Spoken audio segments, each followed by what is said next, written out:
Hello बच्चों, welcome to my YouTube channel V Science nexus.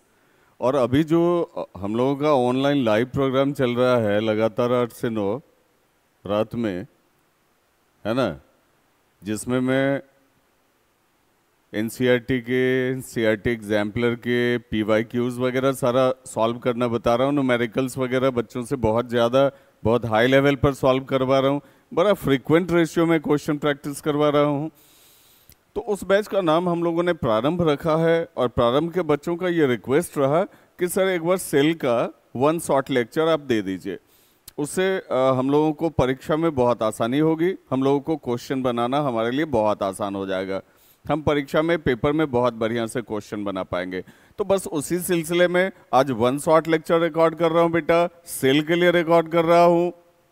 तो चलिए स्टार्ट करते हैं। चूंकि 1 शॉर्ट लेक्चर है, बहुत ज़्यादा समय बिता नहीं सकते हैं इसमें, बहुत ज़्यादा समय बर्बाद भी नहीं कर सकते। चलो फटाफट समझते हैं बेटा। ये तो चैप्टर के हाइलाइट्स हैं, पीछे वाला लाइट ऑफ कर दीजिए। ये तो चैप्टर के हाइलाइट्स हैं। इसमें हम लोगों को जो पढ़ना है बेटा, क्या क्या पढ़ना है देख लो फटाफट। इंट्रोडक्शन ऑफ सेल पढ़ना है, डिस्कवरी पढ़ना है, सेल थ्योरी पढ़ना है, सेल के डिफरेंट शेप साइजेस नंबर पढ़ने हैं, यूनिसेलुलर मल्टीसेलुलर ऑर्गेनिज्म पढ़ना है, प्रोकैरियोटिक यूकैरियोटिक सेल पढ़ना है, स्ट्रक्चर ऑफ सेल पढ़ना है, सेल डिवीजन पढ़ना है। मतलब सेल के एक एक टॉपिक को इन डिटेल्ड कवर करेंगे बेटा, बहुत अच्छी तरह से कवर करेंगे। तो बिल्कुल पढ़िए, अच्छी तरह से पढ़िए, अपने कॉन्सेप्ट के लिए पढ़िए, अपने कैरियर के लिए पढ़िए, है ना। तो देखिएगा सेल क्या है, शायद आप जानते भी होंगे, आप 9th में हैं, कि structural and functional unit of life is called cell. Structural and functional unit of life is called cell. मैंने इसमें ऐड करवा दिया है बायोलॉजिकल यूनिट ऑफ लाइफ। चूंकि स्ट्रक्चरल तो है, फंक्शनल भी है, हमारा आपका बॉडी स्ट्रक्चर भी बनाता है, ठीक है। चूंकि सेल रहेगा तो टिश्यू बनेगा, टिश्यू रहेगा ऑर्गन बनेगा, ऑर्गन रहेगा ऑर्गन सिस्टम बनेगा, ऑर्गन सिस्टम रहेगा तभी ऑर्गेनिज्म बन सकता है। और क्योंकि यहां लिविंग लाइफ की बात हो रही है, सेल जो ऑर्गेनाइज करता है ऑर्गेनिज्म को, लिविंग ऑर्गेनिज्म को ऑर्गेनाइज करता है, इसीलिए ये बायोलॉजिकल यूनिट ऑफ लाइफ भी है। आप कहोगे सर लिखना पड़ेगा क्या? नहीं बेटा, अंडरस्टूड भी है, आप छोड़ भी सकते हैं। Structural and functional unit of life, क्योंकि लाइफ यहां इंक्लूडेड है, तो आप आराम से structural and functional unit of life is called cell. तो क्योंकि स्ट्रक्चर यही बनाता है, ऑर्गेनिज्म को यही तैयार करता है, इसीलिए इसको स्ट्रक्चरल यूनिट कहते हैं। और फंक्शनल यूनिट क्यों कहते हैं बेटा? आप देखो, the entire functioning of living organisms begins from basic unit called cell. आपके बॉडी के लिए एक एक फंक्शन आपका सेल ही करता है, ठीक है। बॉडी के सारे फंक्शंस सेल के अंदर ही होते हैं, क्योंकि सेल काम करता है इसलिए पूरा बॉडी काम करता है। तो जितना भी फंक्शन है वो सेल ही करता है जेन्युइनली, इसीलिए हम लोग इसको फंडामेंटल यूनिट ऑफ लाइफ कहते हैं या फंक्शनल यूनिट ऑफ लाइफ कहते हैं। क्लियर है बेटा? सेल की स्टडी को साइटोलॉजी कहा जाता है। और सेल जो आया है वो लैटिन वर्ड सेला या सेलुला से आया है, जिसका मतलब होता है लिटिल रूम या लिटिल कंपार्टमेंट, है ना। और सेल हमारा आपका बॉडी बनाता कैसे है? तो 1 से 2 सेल, 2 से 4 सेल। तो सेल रेप्लिकेट करता है, सेल अपने ही जैसा दूसरा सेल बनाता जाता है, सेल डिवाइड करता चला जाता है, इसलिए इसको हम लोग बिल्डिंग ब्लॉक ऑफ लाइफ भी कहते हैं, या फिर आप इसको स्ट्रक्चरल यूनिट ऑफ लाइफ भी कह सकते हैं। तो अगर स्ट्रक्चरल यूनिट के लिए पूछा जाए, कि बराबर पूछा जाता है क्वेश्चन बेटा, why is the cell called structural unit of life, तो आप यहां से ले लो। A cell can replicate itself independently, hence they are known as the building blocks of life। और भी ऐड कर देना, रेप्लिकेट करता है सेल से, फिर टिश्यू बनता है, टिश्यू से ऑर्गन, ऑर्गन से ऑर्गन सिस्टम, ऑर्गन सिस्टम से ऑर्गेनिज्म, इसीलिए इसको बिल्डिंग ब्लॉक ऑफ लाइफ कहते हैं या स्ट्रक्चरल यूनिट ऑफ लाइफ कहते हैं। और पूरे बॉडी का सारा फंक्शन, बॉडी काम नहीं करता, ऑर्गन काम नहीं करता, गलतफहमी में मत रहना बेटा, सेल काम करता है, इसीलिए टिश्यू काम करती है, इसीलिए ऑर्गन काम करता है। अगर सेल काम ना करे तो पूरा बॉडी में कोई काम नहीं होगा, है ना। आप कभी मत सोचना कि मेरा हाथ काम करता है, हाथ के सारे सेल्स काम कर रहे हैं इसीलिए हाथ काम कर रहा है, ब्रेन के सारे सेल्स काम कर रहे हैं इसीलिए ब्रेन काम कर रहा है। तो सारा फंक्शन सेल के अंदर ही होता है, इसीलिए सेल इतना इंपॉर्टेंट है और सेल को फंक्शनल यूनिट ऑफ लाइफ भी कहा जाता है। चलिए आगे चलते हैं। इनको शायद आप पहचानते होंगे, ठीक है, ये हैं रॉबर्ट हुक साहब। ठीक है, इन्होंने क्या किया था, अपने से बनाए माइक्रोस्कोप में कॉर्क टिश्यू को देखा था, कॉर्क टिश्यू को देखा था जो एक डेड प्लांट टिश्यू है। और जब इन्होंने देखा तो इस तरह का कंपार्टमेंट लाइक स्ट्रक्चर इनको दिखाई दिया। इन्होंने इन कंपार्टमेंट्स को बेटा सेला कह दिया। उसी सेला से एक डिराइव्ड हुआ टर्म जिसको हम लोग सेल कहते हैं। ठीक है, तो डेड टिश्यू को देखा था सबसे पहले रॉबर्ट हुक ने देखा था। ठीक है, तो इस तरह से सेल की डिस्कवरी हुई। इससे पहले किसी को पता नहीं था कि ऑर्गेनिज्म सेल से बना हुआ भी होता है। ठीक है, ये 1665 की बात है। अब ल्यूवेनहोक ने 1674 में लिविंग सेल देखा था। देखो बेटा, अगर आपको पूछा जाए कि डेड सेल को किसने डिस्कवर किया, ठीक है, तो चलो, या डेड सेल को किसने पहली बार देखा, तो रॉबर्ट हुक ने देखा। लेकिन लिविंग सेल भी होता है। लिविंग सेल के बारे में पहली जानकारी, लिविंग सेल को देखने का काम ल्यूवेनहोक ने किया था 1674 में। अब कहोगे ये भी याद करना पड़ेगा क्या? कोई जरूरी नहीं है बेटा। ठीक है, बस आप टर्म्स याद रखो, बस आप कॉन्सेप्ट याद रखो। फिर जब सेल की डिस्कवरी हो गई तब अलग अलग साइंटिस्ट के सेल से रिलेटेड कॉन्सेप्ट आने लगे जिसको सेल थ्योरी कहते हैं। एक साइंटिस्ट थे स्लैडन, स्लैडन ने कहा, स्लैडन ने रिसर्च किया और बताया कि जितने सारे पौधे हैं वो सेल से बने हुए हैं। उसके बाद स्वान आ गए। ठीक है, वो जूलॉजिस्ट थे, उन्होंने कहा, उन्होंने भी रिसर्च किया और उन्होंने कहा कि जितने सारे एनिमल्स हैं ना वो सेल से बने हुए हैं। ठीक है, स्लैडन ने क्या कहा, जितने सारे प्लांट्स हैं वो सेल से बने हुए हैं। स्वान ने क्या कहा, जितने सारे एनिमल्स हैं वो सेल से बने हुए हैं। ठीक है, सबने अपना अपना रिसर्च रखा। सबसे बाद में इन दोनों के रिसर्च को सपोर्ट किया वर्चाउ ने, और वर्चाउ ने कहा कि भाई ठीक है, सारे के सारे organisms including plants and animals सब सेल से बने हुए हैं। और इन्होंने अपने तरफ से, वर्चाउ ने एक अपने तरफ से कॉन्सेप्ट जोड़ दिया, ओमनिस सेल्यूली ए सेलुला। ठीक है, अब इसका मतलब क्या होता है? इसका मतलब ये होता है, इन्होंने कहा कि तुम भी सही हो, तुम भी सही हो, सही में सारे प्लांट्स सेल से बने हुए हैं, एनिमल्स सेल से बने हुए हैं। और एक बात इसमें ऐड कर लो, उन्होंने ऐड कर दिया कि all the new cells arise from pre existing cells. जितने भी नए सेल्स हैं ना, तुम्हारे बॉडी में जो सेल डिवीजन होता है कैसे होता है बेटा? पहले से जो सेल हैं वही तो डिवाइड करते हैं, पहले से जो सेल तुम्हारे बॉडी में है वही तो डिवाइड करते हैं। ठीक है, तो all the new cells arise from pre existing cell. जो सेल पहले से तुम्हारे शरीर में है, लाइव स्टेटस में है, डेवलप कर सकता है, वो डिवाइड भी करता है। तो अपनी भाषा में इन्होंने जो है कहा ओमनिस सेल्यूली ए सेलुला, जिसका मतलब इंग्लिश में ये होता है कि all the new cells arise from pre existing cells. ठीक है, तो बेटा देख लो, डेड सेल को किसने देखा? रॉबर्ट हुक ने। लिविंग सेल को किसने देखा? ल्यूवेनहोक ने। रॉबर्ट हुक ने कहाँ देखा भाई? कॉर्क टिश्यू, प्लांट में एक डेड टिश्यू होता है कॉर्क टिश्यू, उसको अपने से बनाए हुए माइक्रोस्कोप में देखा था। ल्यूवेनहोक ने क्या किया? इसने लिविंग सेल को देखा था, पॉन्ड वाटर में प्रेजेंट लिविंग सेल्स को देखा था। ठीक है, जब सेल के बारे में जानकारी आने लगी तो सेल थ्योरीज आने लगे। स्लैडन ने कहा कि जितने पौधे हैं वो सेल से बने हैं। स्वान ने कहा कि जितने एनिमल्स हैं वो सेल से बने हुए हैं। वर्चाउ ने उसमें एक चीज ऐड कर दिया कि जितने भी नए सेल्स आते हैं वो प्री एग्जिस्टिंग सेल से आते हैं। समझ में आ गई बात? चलो बेटा आगे बढ़ते हैं, क्योंकि मेरे किसी भी प्रोग्राम में सिर्फ कॉन्सेप्ट पर बात होती है, सिर्फ कॉन्सेप्ट पर बात होती है। ओनली कॉन्सेप्ट, नो बकवास, है ना? तो सिंसियरली पढ़ें, बहुत अच्छी तरह से पढ़ें कॉन्सेप्ट टू कॉन्सेप्ट पढ़ें, अपने कॉन्सेप्ट को बिल्कुल क्रिस्टल क्लियर रखने की कोशिश करें, मैं इसमें पूरी मदद करता हूं। अब देखिए shape and number of cells में आते हैं फटाफट। अब बताइए कि सारे के सारे सेल जो है वो एक ही शेप के होंगे क्या? नहीं बेटा, बिल्कुल नहीं।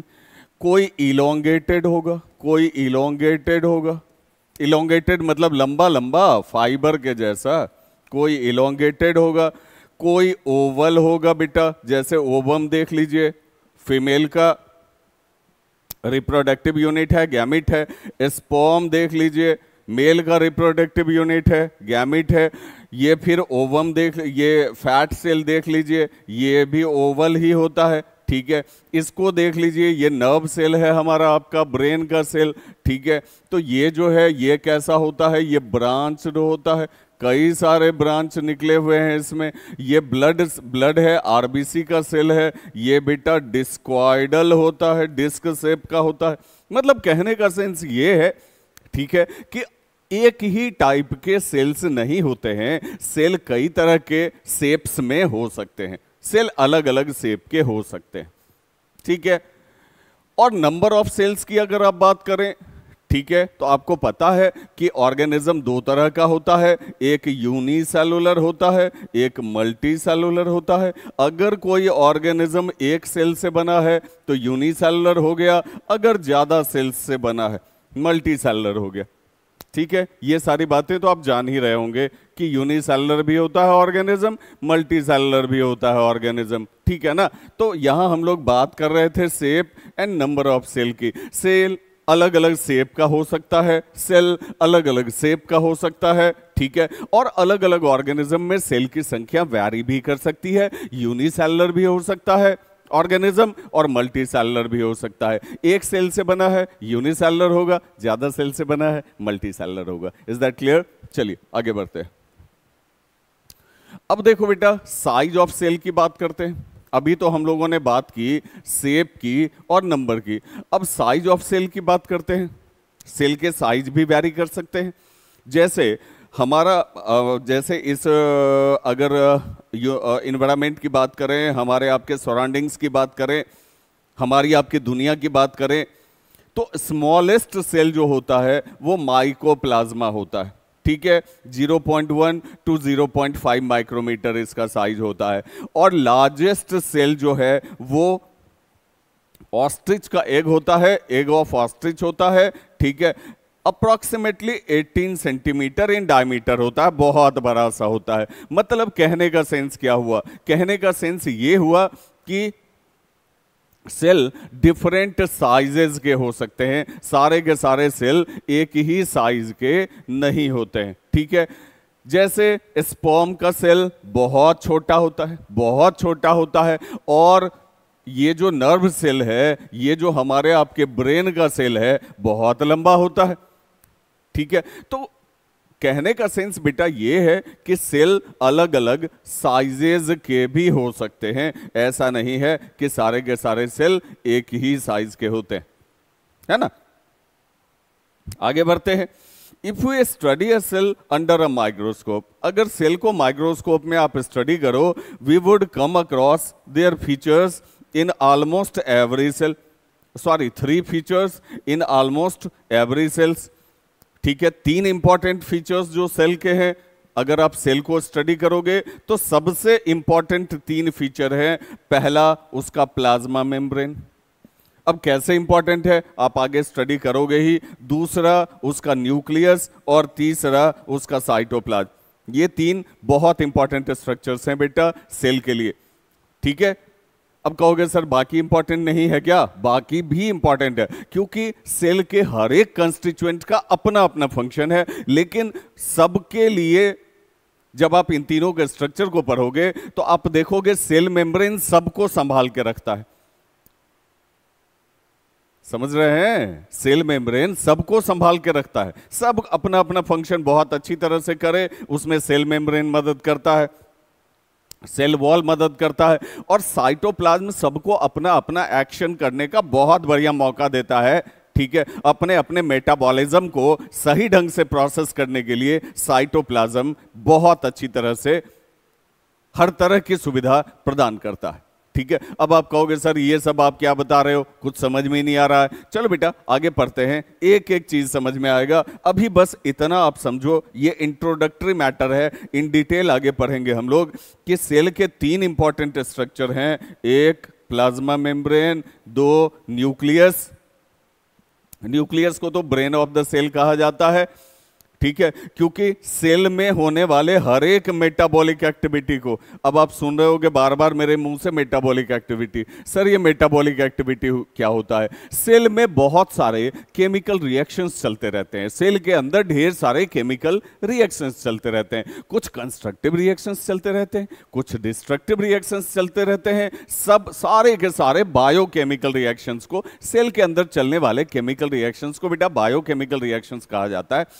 तो सारे constructive and destructive biochemical reactions को टुगेदरली बेटा मेटाबॉलिज्म कहा जाता है। तो न्यूक्लियस सब पर कंट्रोल बना के रखता है, सेल में क्या हो रहा है नहीं हो रहा है कंट्रोल बना के रखता है।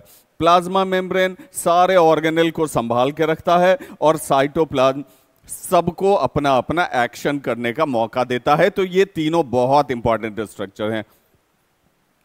All activities inside the cell and interactions of the cell with its environment are possible due to these features. अब यही है जो सेल को अंदर भी संभाल के रखता है और सेल को उसके बाहरी एनवायरनमेंट के लिए भी एडजस्ट करके रखता है। अब कहोगे सेल का बाहरी एनवायरनमेंट क्या है सर? ये मान लीजिए एक एनिमल सेल हो गया, ये सेल मेम्ब्रेन हो गया, ये दूसरा एनिमल सेल हो गया, एनिमल सेल हो गया, ये सेल मेम्ब्रेन हो गया। तो बेटा सेल के बीच में भी, मतलब सेल के चारों तरफ भी फ्लूइड्स होते हैं, ये इसका बाहरी एनवायरनमेंट होता है और इसको हम लोग एक्स्ट्रा सेलुलर फ्लूइड भी कहते हैं। तो अंदर तो एडजस्ट करके रखता ही है, बाहरी एनवायरनमेंट के लिए भी अडेप्टेड करके रखता है। यही तीनों स्ट्रक्चर है ना बेटा, इसीलिए ये तीनों बहुत इंपॉर्टेंट हो जाता है। चलिए अब आगे पढ़ते हैं, इन डिटेल सारी बातों को आप समझते जाइए। अब देखिए जो मैं अभी आपको बता रहा था, सेल मेम्ब्रेन ये आउटर मोस्ट कवरिंग है एनिमल सेल का, ये सेलेक्टिवली परमिएबल होता है, पढ़ेंगे आप इसके बारे में आगे, बस मैं यहां इंट्रो बता रहा हूं। सेल वॉल ये नॉन लिविंग होता है, रिजिड मतलब टफ होता है, covering lying outside the plasma membrane in plant cell. Plant cell में प्लाज्मा मेम्ब्रेन के बाहर जो स्ट्रक्चर है, प्लाज्मा मेम्ब्रेन के बाहर जो स्ट्रक्चर है एक रिजिड स्ट्रक्चर है, एक रिजिड स्ट्रक्चर है बेटा, जिसको ये प्लांट सेल,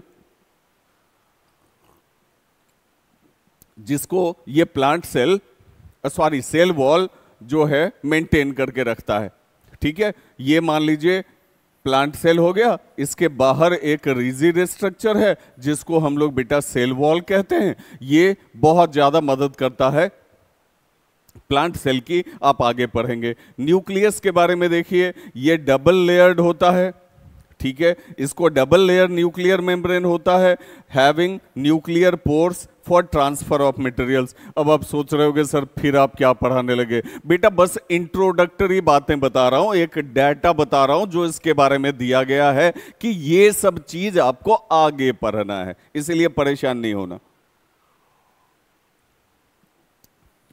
और फिर साइटोप्लाज्म हो गया, ये तो fluid content between NM and CM है, न्यूक्लियर मेम्ब्रेन और सेल मेम्ब्रेन के बीच ये भरा हुआ रहता है।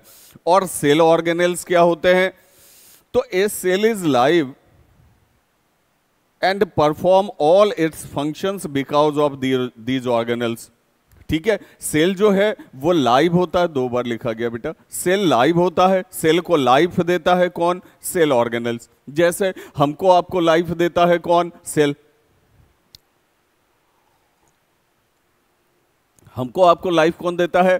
सेल देता है, क्योंकि सेल काम कर रहा है, सेल जिंदा है तो हम आप जिंदा है। सारे के सारे सेल्स एक साथ काम कर रहे हैं, पूरा बॉडी काम कर रहा है, बहुत बढ़िया से काम कर रहा है। उसी तरह सेल में छोटे छोटे ढेर सारे स्ट्रक्चर्स होते हैं साइटोप्लाज्म में, जिसको टुगेदरली सेल ऑर्गेनेल कहा जाता है, और वो सेल ऑर्गेनेल काम करता है, इसीलिए सेल जिंदा रहता है। तो चलिए एक एक करके हम लोग जो है अब स्टडी स्टार्ट करते हैं, आगे स्टडी स्टार्ट करते हैं। ठीक है, तो सबसे पहले बेटा पहले नंबर पर आ गया प्लाज्मा मेम्ब्रेन, जिसकी अभी हम लोगों ने बात की थी कि भैया बहुत इंपॉर्टेंट होता है प्लाज्मा मेम्ब्रेन, न्यूक्लियस और साइटोप्लाज्म। उसी में पहला नंबर आ गया बेटा किस चीज का? प्लाज्मा मेम्ब्रेन का।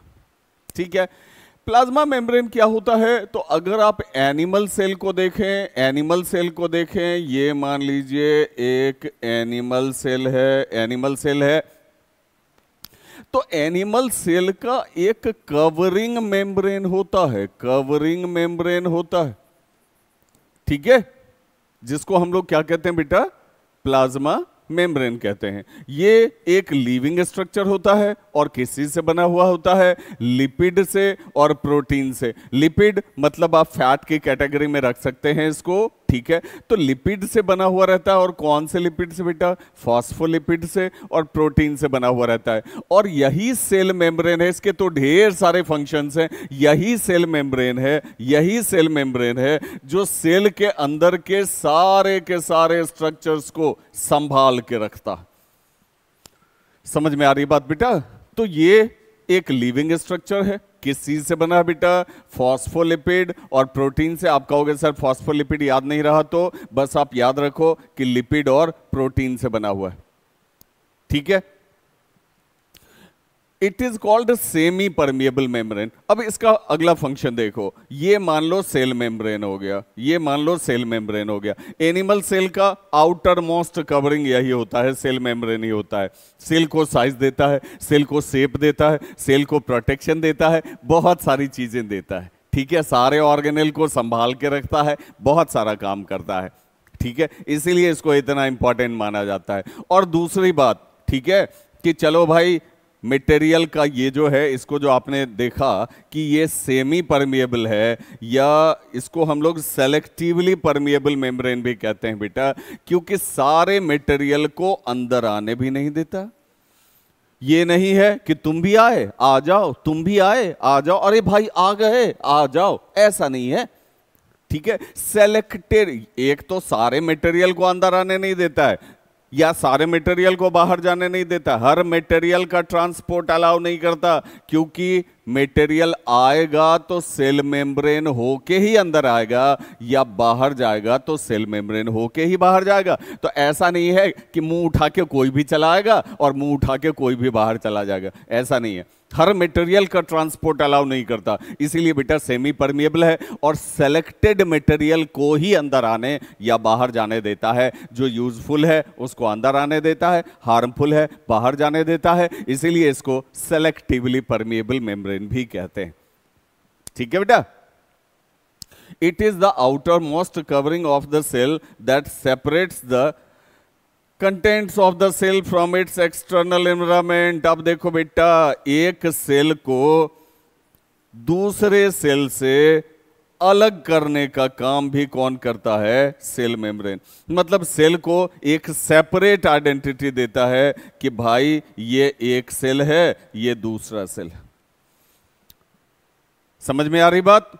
allows diffusion of substances like carbon dioxide, इसकी बात तो आगे करेंगे बेटा। regulates movement of substances in and out of the cell, ये मैंने आपको बता दिया। ठीक है, इस पर इन डिटेल जो है दोनों पर आगे भी बात करते हैं। तो पहले यहां तक आप समझ लो, ये एक लिविंग स्ट्रक्चर है, लिपिड और प्रोटीन से बना हुआ है, सेमी परमिएबल होता है, सेलेक्टिवली परमिएबल होता है। मैंने आपको बता ही दिया, सेल को एक्सटर्नल एनवायरनमेंट से सेपरेट करता है। ठीक है, या सेल के ऑर्गेनल को एक्सटर्नल एनवायरनमेंट से सेपरेट करता है, मतलब सेल को एक सेपरेट आइडेंटिटी देता है। सही है ना बेटा? और सेल मेम्ब्रेन ही है जो मटेरियल को अंदर भी आने देता है और बाहर भी जाने देता है, ट्रांसपोर्ट ऑफ मटेरियल में टेक पार्ट करता है। अब दो तरह का ट्रांसपोर्ट करता है सेल मेम्ब्रेन, एक पैसिव ट्रांसपोर्ट करता है, एक एक्टिव ट्रांसपोर्ट करता है।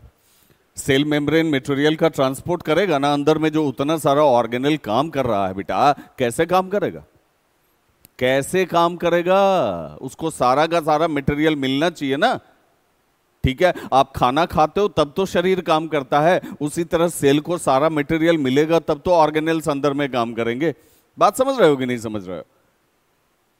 ठीक है, तो सारा मटेरियल ट्रांसपोर्ट करता है कौन? Cell membrane. सेल मेम्ब्रेन के थ्रू ही मटेरियल का ट्रांसपोर्ट होता है। तो अब ये दो तरीके का ट्रांसपोर्ट शो कर सकता है, एक पैसिव ट्रांसपोर्ट और एक एक्टिव ट्रांसपोर्ट। ठीक है, पैसिव ट्रांसपोर्ट दो तरह का होता है, डिफ्यूजन और ऑस्मोसिस। और एक्टिव ट्रांसपोर्ट का एग्जाम्पल है एक्सोसाइटोसिस, इंडोसाइटोसिस। ठीक है, तो पहले मैं आपको ये इन डिटेल कर देता हूं, फिर हम लोग आते हैं यहां पर वापस। ठीक है, देखो बेटा, पहले आते हैं पैसिव ट्रांसपोर्ट में, फटाफट समझना। पैसिव ट्रांसपोर्ट में इसका पहला एग्जाम्पल हम लोग लेते हैं डिफ्यूजन, पहला प्रोसेस लेते हैं डिफ्यूजन।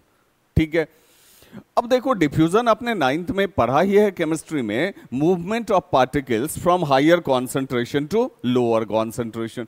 तो डिफ्यूजन जो होता है ना, डिफ्यूजन गैसियस मटेरियल का होता है बेटा, गैसियस मटेरियल का होता है डिफ्यूजन। ठीक है, तो अब ये कैसे होता है? ये मान लो सेल मेम्ब्रेन हो गया, और सेल मेम्ब्रेन डिफ्यूजन के थ्रू ट्रांसपोर्ट कैसे करता है आप ये समझो। मान लो बाहर में ये जो एक्स्ट्रा सेलुलर फ्लूइड है, ये जो एक्स्ट्रा सेलुलर फ्लूइड है, इसकी बात करते हैं। बाहर में यहां पर ऑक्सीजन बहुत ज्यादा है, यहां पर ऑक्सीजन बहुत ज्यादा है, और सेल में ऑक्सीजन की क्वांटिटी बहुत कम है। ठीक है, तो ऑक्सीजन तो गैस हुआ ना, तो गैसियस पार्टिकल क्या करती है? यहां हो गया हायर कॉन्सेंट्रेशन, यहां हो गया lower concentration, easily higher to lower side cell membrane के थ्रू, सेल मेम्ब्रेन को क्रॉस करते हुए higher concentration to lower concentration पहुंच जाती है। ठीक है, तो ये हो गया डिफ्यूजन। ठीक है, अंदर में किसी चीज का हायर कॉन्सेंट्रेशन हो गया, मान लीजिए अंदर में CO2 का हायर कॉन्सेंट्रेशन हो गया, बाहर कम है तो आराम से CO2 सेल मेम्ब्रेन होते हुए बाहर निकल जाएगा। तो एक तरीका ये हो गया कि सेल मेम्ब्रेन डिफ्यूजन के थ्रू ट्रांसपोर्ट करवाता है, गैसियस मटेरियल का ट्रांसपोर्ट ये डिफ्यूजन के थ्रू करवा देता है, पहली बात। अब इसी का दूसरा एग्जांपल ले लो, ऑस्मोसिस। ऑस्मोसिस, ठीक है, ये भी यूज होता है, ये भी पैसिव ट्रांसपोर्ट ही है। पैसिव ट्रांसपोर्ट मतलब जहां एनर्जी का यूज ना हो, मैटर पार्टिकल्स आराम से फ्लो करे from higher concentration to lower concentration. जैसे आप अगरबत्ती जलाते हो, ठीक है, उसका धुआं चारों तरफ फैल जाता है, ऐसे ऐसे करके थोड़े फैलाना पड़ता है हम लोगों को, चल जाओ उधर, अरे जाओ उधर, ऐसा तो नहीं होता बेटा, अपने आप फैल जाता है, easily from higher concentration to lower concentration move कर जाता है। बस वही बात होती है, अलग से किसी एनर्जी की जरूरत नहीं है। ठीक है, कॉन्सेंट्रेशन के कारण, कॉन्सेंट्रेशन ग्रेडियंट के कारण मूव कर रहा है। ठीक है, वही बात आप यहां भी देख लो। ऑस्मोसिस में बस थोड़ा सा अंतर है बेटा, ये मान लो सेल मेम्ब्रेन हो गया, यहां कोई लिक्विड है, कोई लिक्विड है, मान लो यहां वाटर है, मान लो यहां वाटर है। ठीक है, एक्स्ट्रा सेलुलर फ्लूइड में सेल के बाहर वाटर है, और यहां सेल के अंदर मान लो वाटर की कमी है। ठीक है, तो आराम से higher concentration to lower concentration travel कर जाएगा, इजीली ट्रेवल कर जाएगा बेटा। ठीक है, तो अब कहोगे सर ये भी तो डिफ्यूजन ही हो गया ना बेटा, केमिस्ट्री के हिसाब से तो ये सारा प्रोसेस डिफ्यूजन हो गया, लेकिन बायो के हिसाब से अगर gaseous material higher to lower आता है तो डिफ्यूजन कहते हैं, लिक्विड मटेरियल या सॉल्वेंट अंदर आता है तो फिर उसको बेटा हम लोग ऑस्मोसिस कहते हैं। जैसे मान लो इसी में, जैसे मान लो इसी में, इसमें क्या हो गया कि इसमें कोई सॉलिड पार्टिकल भी डिसॉल्व कर गया। ठीक है, तो अब ये बन गया क्या? अब ये बन गया सॉल्वेंट। क्या बन गया बेटा? सॉल्वेंट बन गया। ठीक है, तो अगर वाटर अंदर जा रहा है तो वो पार्टिकल भी डिसॉल्व होकर अंदर चला जाएगा, इजीली चला जाएगा। तो मामला वही है, मामला बेटा वही है, from higher concentration to lower concentration travel कर रहा है। तो ये बेटा क्या हो गया? ये ऑस्मोसिस हो गया। तो गैसियस मटेरियल ट्रांसपोर्ट कर रहा है, डिफ्यूजन हो गया। कोई भी लिक्विड या सॉल्वेंट ट्रैवल कर रहा है तो बेटा ऑस्मोसिस हो जाएगा। ठीक है, और यहां कुछ नहीं सोचना है, यहां कॉन्सेंट्रेशन के कारण हो गया। अब एक चीज मैं आपको और क्लियर कर दूं, जो लाइव प्रोग्राम में मैंने प्रारंभ में क्लियर कर दिया था, ठीक है, उसको फिर से यहां क्लियर कर देता हूं, ठीक है, क्योंकि प्रारंभ में जब सेल के क्लासेस चल रहे थे तो परेशानी ये थी कि थोड़ा सा वाईफाई प्रॉब्लम, वाईफाई फ्लक्चुएशन, उसके स्पीड फ्लक्चुएशन की प्रॉब्लम चल रही थी, तो कभी कभी कुछ लेक्चर्स थोड़े से ब्लर हो गए थे, बच्चों को समझने में परेशानी हो रही थी, इसीलिए बच्चों ने रिक्वेस्ट किया था कि सर 1 शॉर्ट लेक्चर इसका दे दीजिए हम लोगों को। अब देखो बेटा, अगर मान लो कि कोई लिक्विड है या कोई गैस है, कुछ भी है, कोई लिक्विड है, ठीक है, यहां कोई सॉल्वेंट है जिसका हायर कॉन्सेंट्रेशन है और यहां भी सॉल्वेंट है जिसका लोअर कॉन्सेंट्रेशन है। अब इस मटेरियल की जरूरत यहां पड़ गई, ठीक है, इस मटेरियल की जरूरत यहां पड़ गई, तो सेल में अंदर ही अंदर मटेरियल ट्रैवल कर गया ना बेटा, तब इसको ऑस्मोसिस कंसीडर नहीं किया जाएगा, तब इसको डिफ्यूजन के कैटेगरी में ही रखा जाएगा, क्योंकि ऑस्मोसिस सिर्फ तभी होगा जब कोई भी सॉल्वेंट सेल मेम्ब्रेन को क्रॉस करके अंदर आ रहा है या कोई भी सॉल्वेंट सेल मेम्ब्रेन को क्रॉस करके बाहर जा रहा है, ठीक है। तो ये बेटा हो गया पैसिव ट्रांसपोर्ट, ये हो गया पैसिव ट्रांसपोर्ट, ठीक है। Types of osmosis, just a minute बेटा, हाँ, अब हम लोग दूसरा जो ट्रांसपोर्ट था एक्टिव ट्रांसपोर्ट, हम लोग एक्टिव ट्रांसपोर्ट की बात करते हैं। पैसिव ट्रांसपोर्ट में तो कोई अलग से एनर्जी की जरूरत नहीं थी, गैस भी आया डिफ्यूजन हो गया, लिक्विड सॉल्वेंट आया ऑस्मोसिस हो गया, ठीक है। अब क्या है कि अगर अगेंस्ट द कॉन्सेंट्रेशन ग्रेडियंट जाते हो, जैसे मान लो ये सेल मेम्ब्रेन हो गया, जैसे मान लो ये सेल मेम्ब्रेन हो गया, ठीक है, अब यहां किसी चीज का लोअर कॉन्सेंट्रेशन है और सेल के अंदर है तो हायर कॉन्सेंट्रेशन, सेल के अंदर है तो हायर कॉन्सेंट्रेशन, लेकिन इसकी भी जरूरत है, इसकी भी जरूरत है, ठीक है। तब सेल क्या करता है, एटीपी की मदद से इसको भी अपने अंदर कर लेता है, against the concentration gradient lower to higher transfer कर देता है, ठीक है। साइटोसिस आप अगले क्लासेस में पढ़ोगे, अभी जितनी जरूरत है बस उतना मैं आपको बता देता हूं।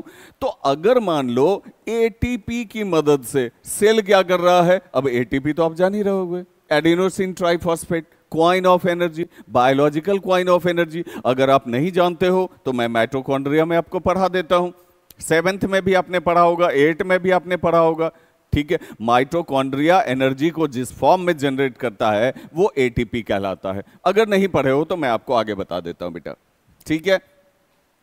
तो अगर एनर्जी की मदद से, ठीक है, मान लो किसी चीज को निकालना ही है, किसी चीज को बाहर ही निकालना है, यहां लोअर कॉन्सेंट्रेशन है, यहां हायर कॉन्सेंट्रेशन है, फिर भी ये बाहर निकलना जरूरी है, तो एटीपी की मदद से फोर्स लगा के ये इसको बाहर कर देगा। तो अगर फोर्स लगा के अंदर कर रहा है या फोर्स लगा के बाहर कर रहा है, ठीक है, तो फिर कौन सा ट्रांसपोर्ट हो जाएगा, एक्टिव ट्रांसपोर्ट हो जाएगा, जिसको आप साइटोसिस कहते हैं, ठीक है। अमीबा वगैरह जो खाना खाता है वो साइटोसिस के थ्रू ही खाता बेटा, ठीक है। अब चलो हम लोग डिफरेंस में चल रहे थे, अब ये डिफरेंस आपको फटाफट समझ में आ जाएगा। Passive transport, substances move from there higher to lower concentration, बता ही दिया था मैंने, इसमें एनर्जी की कोई जरूरत नहीं होती है, मॉलिक्यूल ऑटोमेटिकली मूव करता है from higher to lower concentration. 2 mode में जो है ये प्रोसेस होता है, diffusion, osmosis, clear. Active transport में आ जाओ, lower to higher concentration travel करता है, इसमें एटीपी की जरूरत होती है, ठीक है ना। और it is used when the cell must take in or force out molecules working against the concentration gradient. अगर कॉन्सेंट्रेशन ग्रेडियंट के अगेंस्ट फोर्स लगा के पार्टिकल को मूव करना पड़ रहा है, एटीपी की मदद लेनी पड़ रही है, तो एक्टिव ट्रांसपोर्ट हो गया। और इसका एक ही एग्जाम्पल है साइटोसिस। अब कहोगे सर यहां तो 2 लिखा हुआ है, यहां तो 2 लिखा हुआ है, इंडोसाइटोसिस, एक्सोसाइटोसिस। तो अगर मटेरियल्स को छोटे छोटे वेसाइकिल्स में सैक लाइक स्ट्रक्चर में भर करके एटीपी की मदद से इसको सेल के अंदर ले लिया जाता है, ठीक है, एटीपी की मदद से मटेरियल का ट्रांसपोर्ट हो रहा है सेल के अंदर, तो बेटा ये इंडोसाइटोसिस हो जाएगा। और एटीपी की मदद से अगर मटेरियल को सेल के बाहर निकाला जा रहा है एटीपी की मदद से, तब बेटा ये एक्सोसाइटोसिस हो जाएगा। समझ में आ रही बात? जैसे जैसे मान लो कि अगर मटेरियल अंदर आ रहा है, लिक्विड मटेरियल अंदर आ रहा है from higher to lower concentration, तो अंदर आ रहा है तो इसको आप इंडोस्मोसिस कह सकते हो, और बाहर जा रहा है तो इसको आप एक्सोस्मोसिस कह सकते हो। सिंपल सी बात है। अंदर आना, अगर ऑस्मोसिस हो रहा है, अंदर आ रहा है इंडोस्मोसिस, बाहर जा रहा है एक्सोस्मोसिस। साइटोसिस हो रहा है, अंदर आ रहा है इंडोसाइटोसिस, बाहर जा रहा है एक्सोसाइटोसिस। क्लियर है बेटा? तो डिफ्यूजन ऑस्मोसिस हमने आपका क्लियर कर ही दिया, इंडोस्मोसिस एक्सोस्मोसिस भी क्लियर हो गया। अब जैसे देखो, जैसे मान लो ये एक सेल है, इसने क्या किया, इसने अमीबा मान लो मूव कर रहा है, ये अमीबा का फूड हो गया। सपोज करो अमीबा फूड के तरफ मूव कर रहा है, सेल मेम्ब्रेन से प्रेशर लगा के इसको एक गड्ढा बना के अंदर रख रहा है, और फिर वेसाइकिल्स को धीरे धीरे डिफ्यूज इन कर रहा है। इसके लिए तो अमीबा को जो है मेहनत करनी पड़ रही है, एटीपी का यूज करना पड़ रहा है, फोर्स लगाना पड़ रहा है। इधर से दबाया, फूड जा रहा है, अंदर धंस गया। अब इस फूड को पकड़ लिया, पकड़ने के बाद उसको अंदर ले लिया। ठीक है ना? तो यहां जो है अगेंस्ट द कंसंट्रेशन ग्रेडियंट की बात हो जाती है, एटीपी की बात हो जाती है, फोर्स लगा के सेल अपना कोई काम कर रहा है, तो बेटा तब तो ये साइटोसिस हो जाएगा। ठीक है, अभी तक की सारी बात समझ में आ गई बेटा? अब देखना इफेक्ट ऑफ ऑस्मोसिस देखो। ठीक है, सेल मेम्ब्रेन बहुत इंपॉर्टेंट स्ट्रक्चर है बेटा। बहुत सारे क्वेश्चन सेल मेम्ब्रेन से आते हैं और बच्चों से बन नहीं पाते हैं, क्योंकि वो सारी की सारी बातें समझ नहीं पाते हैं, कॉन्सेप्ट समझ नहीं पाते हैं। इसीलिए बिल्कुल रुक करके अच्छी तरह से कॉन्सेप्ट्स को इन डिटेल आपके लिए प्रोवाइड कर रहा हूं, बहुत अच्छी तरह से पढ़िएगा। ठीक है, फिर सारे क्वेश्चंस आपके बनेंगे पेपर में, इजी हो जाएंगे। अब यहां ऑस्मोसिस का इफेक्ट सेल के ऊपर देखना है। तो जैसे ही हाइपरटोनिक, आइसोटोनिक, हाइपोटोनिक आता है ना, तो बच्चे परेशान हो जाते हैं। अरे बाप, एक तो वैसे ही इतना सारा चीज पढ़ना पड़ा, डिफ्यूजन, ऑस्मोसिस, साइटोसिस, उसके बाद हाइपरटोनिक, हाइपोटोनिक, आइसोटोनिक। अरे ये क्या है भाई, नहीं समझ में आ रहा, बिल्कुल समझ में नहीं आ रहा। बहुत आराम से समझा देता हूं, बहुत आराम से ट्रिक से समझा देता हूं, समझिएगा। ठीक है, देखिए अगर मान लीजिए ये एक कंटेनर है, कंटेनर में हमने कोई सॉल्यूशन रखा हुआ है, और इसमें हमने एक सेल भी डाल दिया बेटा, इसमें हमने एक सेल भी डाल दिया। ठीक है, तो सेल के अंदर शायद आपको पता होगा 70 to 90% पानी रहता है, पानी तो सेल में होता ही है। ठीक है, तो मामला क्या है कि अगर मान लीजिए सेल के अंदर 40% वाटर है, और ये जो सॉल्यूशन है, ठीक है, इसके अंदर 20% वाटर है। ठीक है, या सपोज करो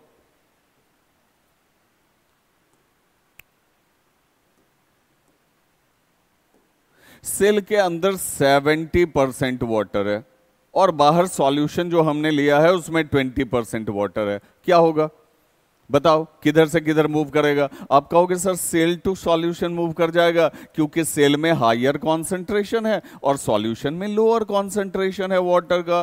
तो वाटर जो मूव करेगा वो सेल टू सॉल्यूशन मूव करेगा। तो बेटा जब सेल से पानी निकलता जाएगा तो सेल तो श्रिंक कर जाएगा ना, इसीलिए हाइपरटोनिक सॉल्यूशन में सेल श्रिंक करता है।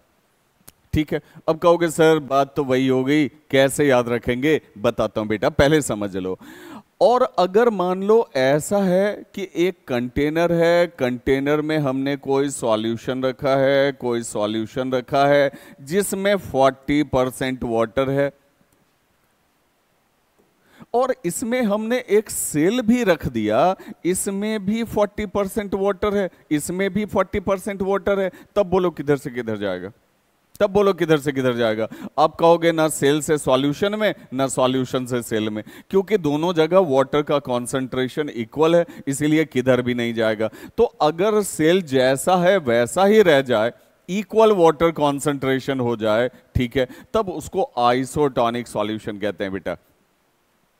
और तीसरा आपका हो गया हाइपोटोनिक सॉल्यूशन, हाइपोटोनिक सॉल्यूशन, ठीक है। अब फिर क्या करो, फिर आप एक कंटेनर ले लो, फिर आप एक कंटेनर ले लो, इस कंटेनर में पानी भर दो, ठीक है, और फिर पानी नहीं भर देना है, कोई भी सॉल्यूशन ले लेना है, कोई भी सॉल्यूशन ले लेना है, ठीक है, और फिर इसमें कोई हमने सेल डाल दिया। अब इस सॉल्यूशन में सपोज करो 80% वाटर है, 80% वाटर है, और सेल के अंदर मान लो जो है 60% वाटर है। इस बार किधर से किधर जाएगा? तो सॉल्यूशन टू सेल जाएगा, और सेल स्वेल कर जाएगा, सेल फूल जाएगा, सेल टर्जिड हो जाएगा, वाटर मूव्स इन हो जाएगा, ठीक है, इसमें वाटर मूव्स आउट हो जाएगा, इसीलिए सेल श्रिंक कर जाएगा, और इसमें कोई भी मूवमेंट नहीं होगा, ना बाहर से अंदर ना अंदर से बाहर, इसलिए नॉर्मल रह जाएगा। अब इसको आप याद कैसे कर लोगे? आपने हिप्पोपोटामस देखा है? हिप्पोपोटामस देखा है? मोटा सा गेंडा जो होता है, ठीक है, तो हिप्पो से आप हाइपो याद रख लो बेटा, हिप्पो से आप हाइपो याद रख लो, ठीक है, हिप्पो फूल जाता है, हाइपो में सेल फूल जाएगा, ठीक है, बस एक आपको याद रहेगा, तो आपको हाइपो और हाइपर में कंफ्यूजन नहीं होगा, और आइसो तो बच्चों को ऑटोमेटिकली याद रहता है। तो हिप्पो में फूल जाएगा, अरे वही हाइपो में फूल जाएगा, हाइपर में श्रिंक कर जाएगा, और आइसो में ना फूलेगा ना श्रिंक करेगा, जैसा है वैसा ही रह जाएगा, ठीक है। तो अभी हम लोग बेटा बात कर रहे थे सेल मेम्ब्रेन की, और अब हम लोग बात कर रहे हैं किस चीज की? सेल वॉल की, ठीक है। अब कहोगे सेल वॉल तो इंपॉर्टेंट स्ट्रक्चर में था ही नहीं बेटा, बहुत इंपॉर्टेंट स्ट्रक्चर है सेल वॉल, ठीक है। एनिमल सेल में नहीं होता, प्लांट सेल में तो होता है। अब प्लांट सेल के लिए ये बहुत इंपॉर्टेंट क्यों है? क्योंकि हम आप तो चलो एक जगह से दूसरे जगह मूव कर जाते हैं किसी चीज के लिए, अरे बारिश हो रही है चलो घर के अंदर चलते हैं, बिजली चमक रही है चलो घर के अंदर चलते हैं, ठीक है, उसको तो बारिश में, पानी में, आंधी में, तूफान में, सब में वही रहना है, ठीक है। तो अगर सेल मेम्ब्रेन को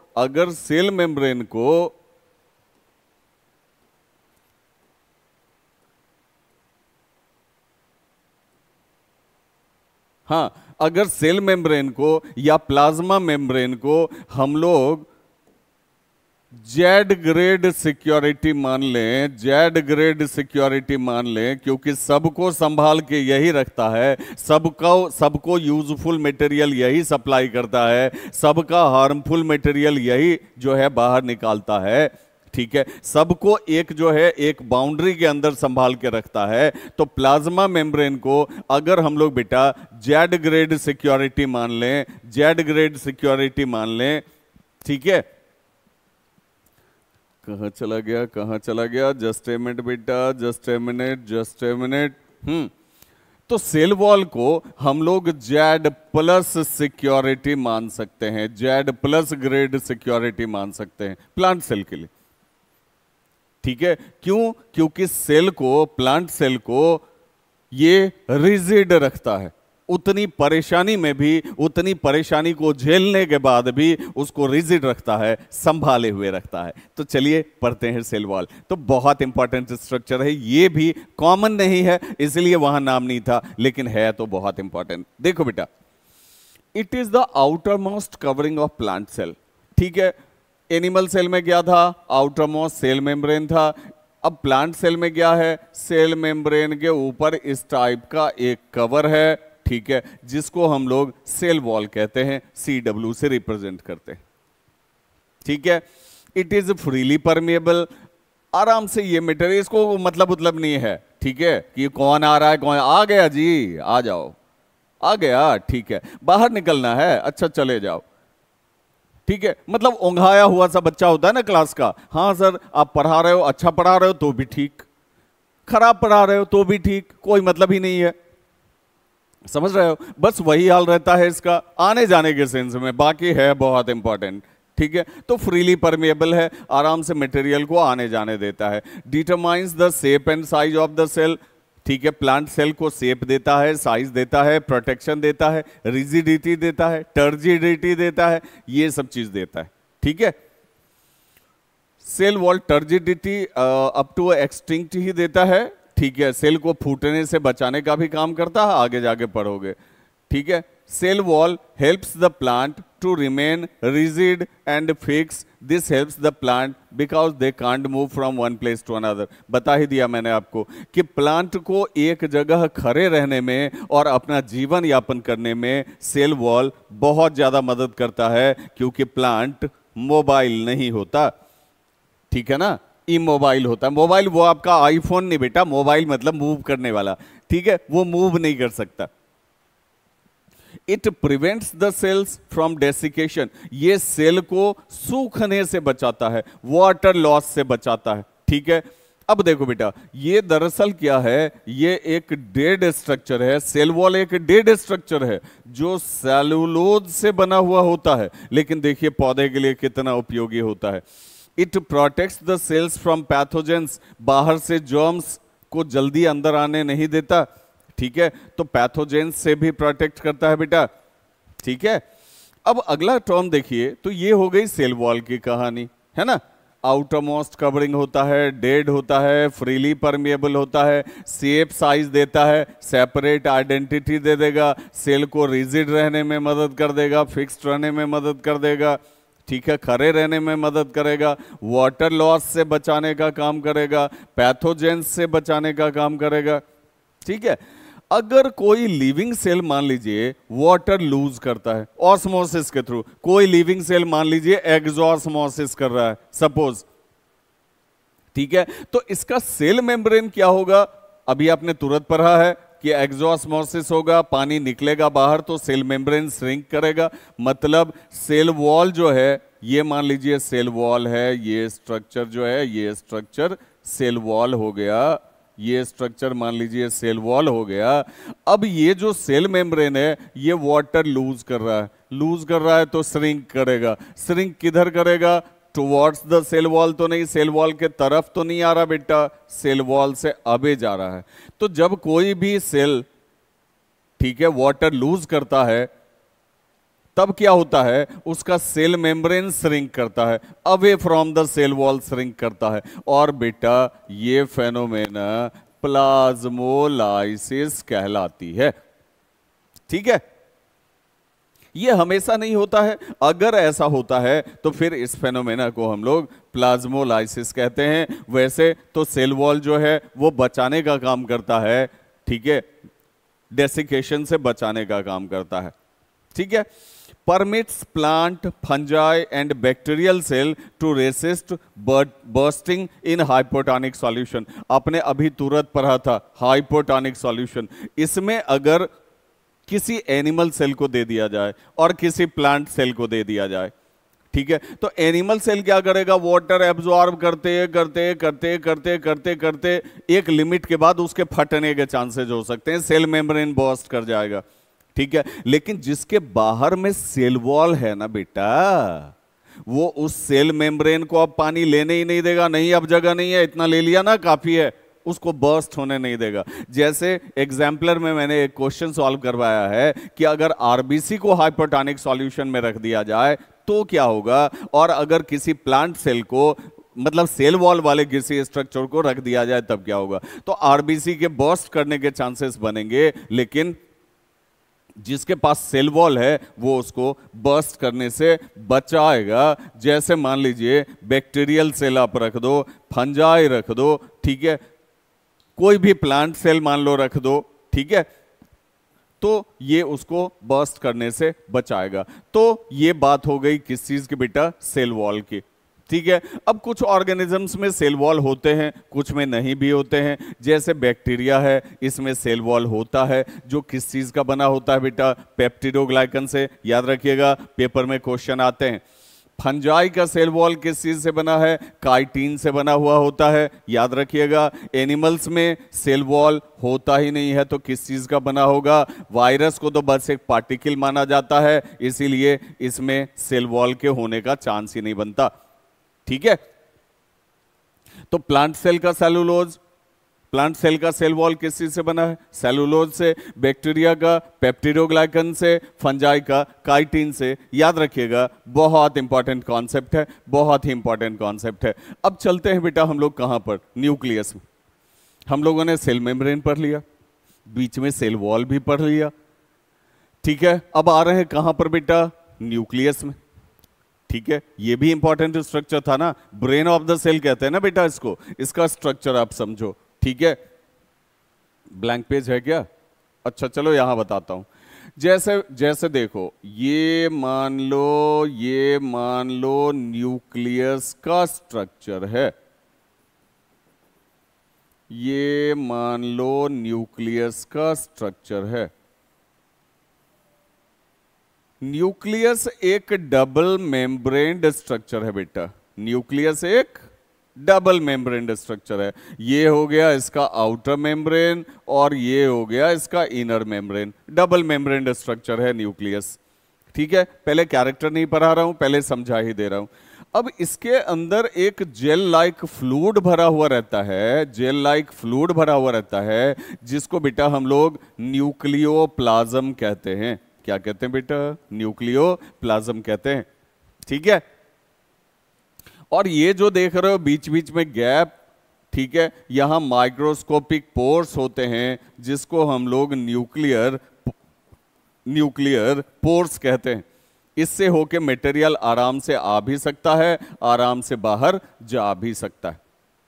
ठीक है, तो डबल मेम्ब्रेन स्ट्रक्चर है, न्यूक्लियर पोर भी है, फ्लूइड भरा हुआ है जिसको हम लोग न्यूक्लियोप्लाज्म कहते हैं बेटा, न्यूक्लियोप्लाज्म कहते हैं।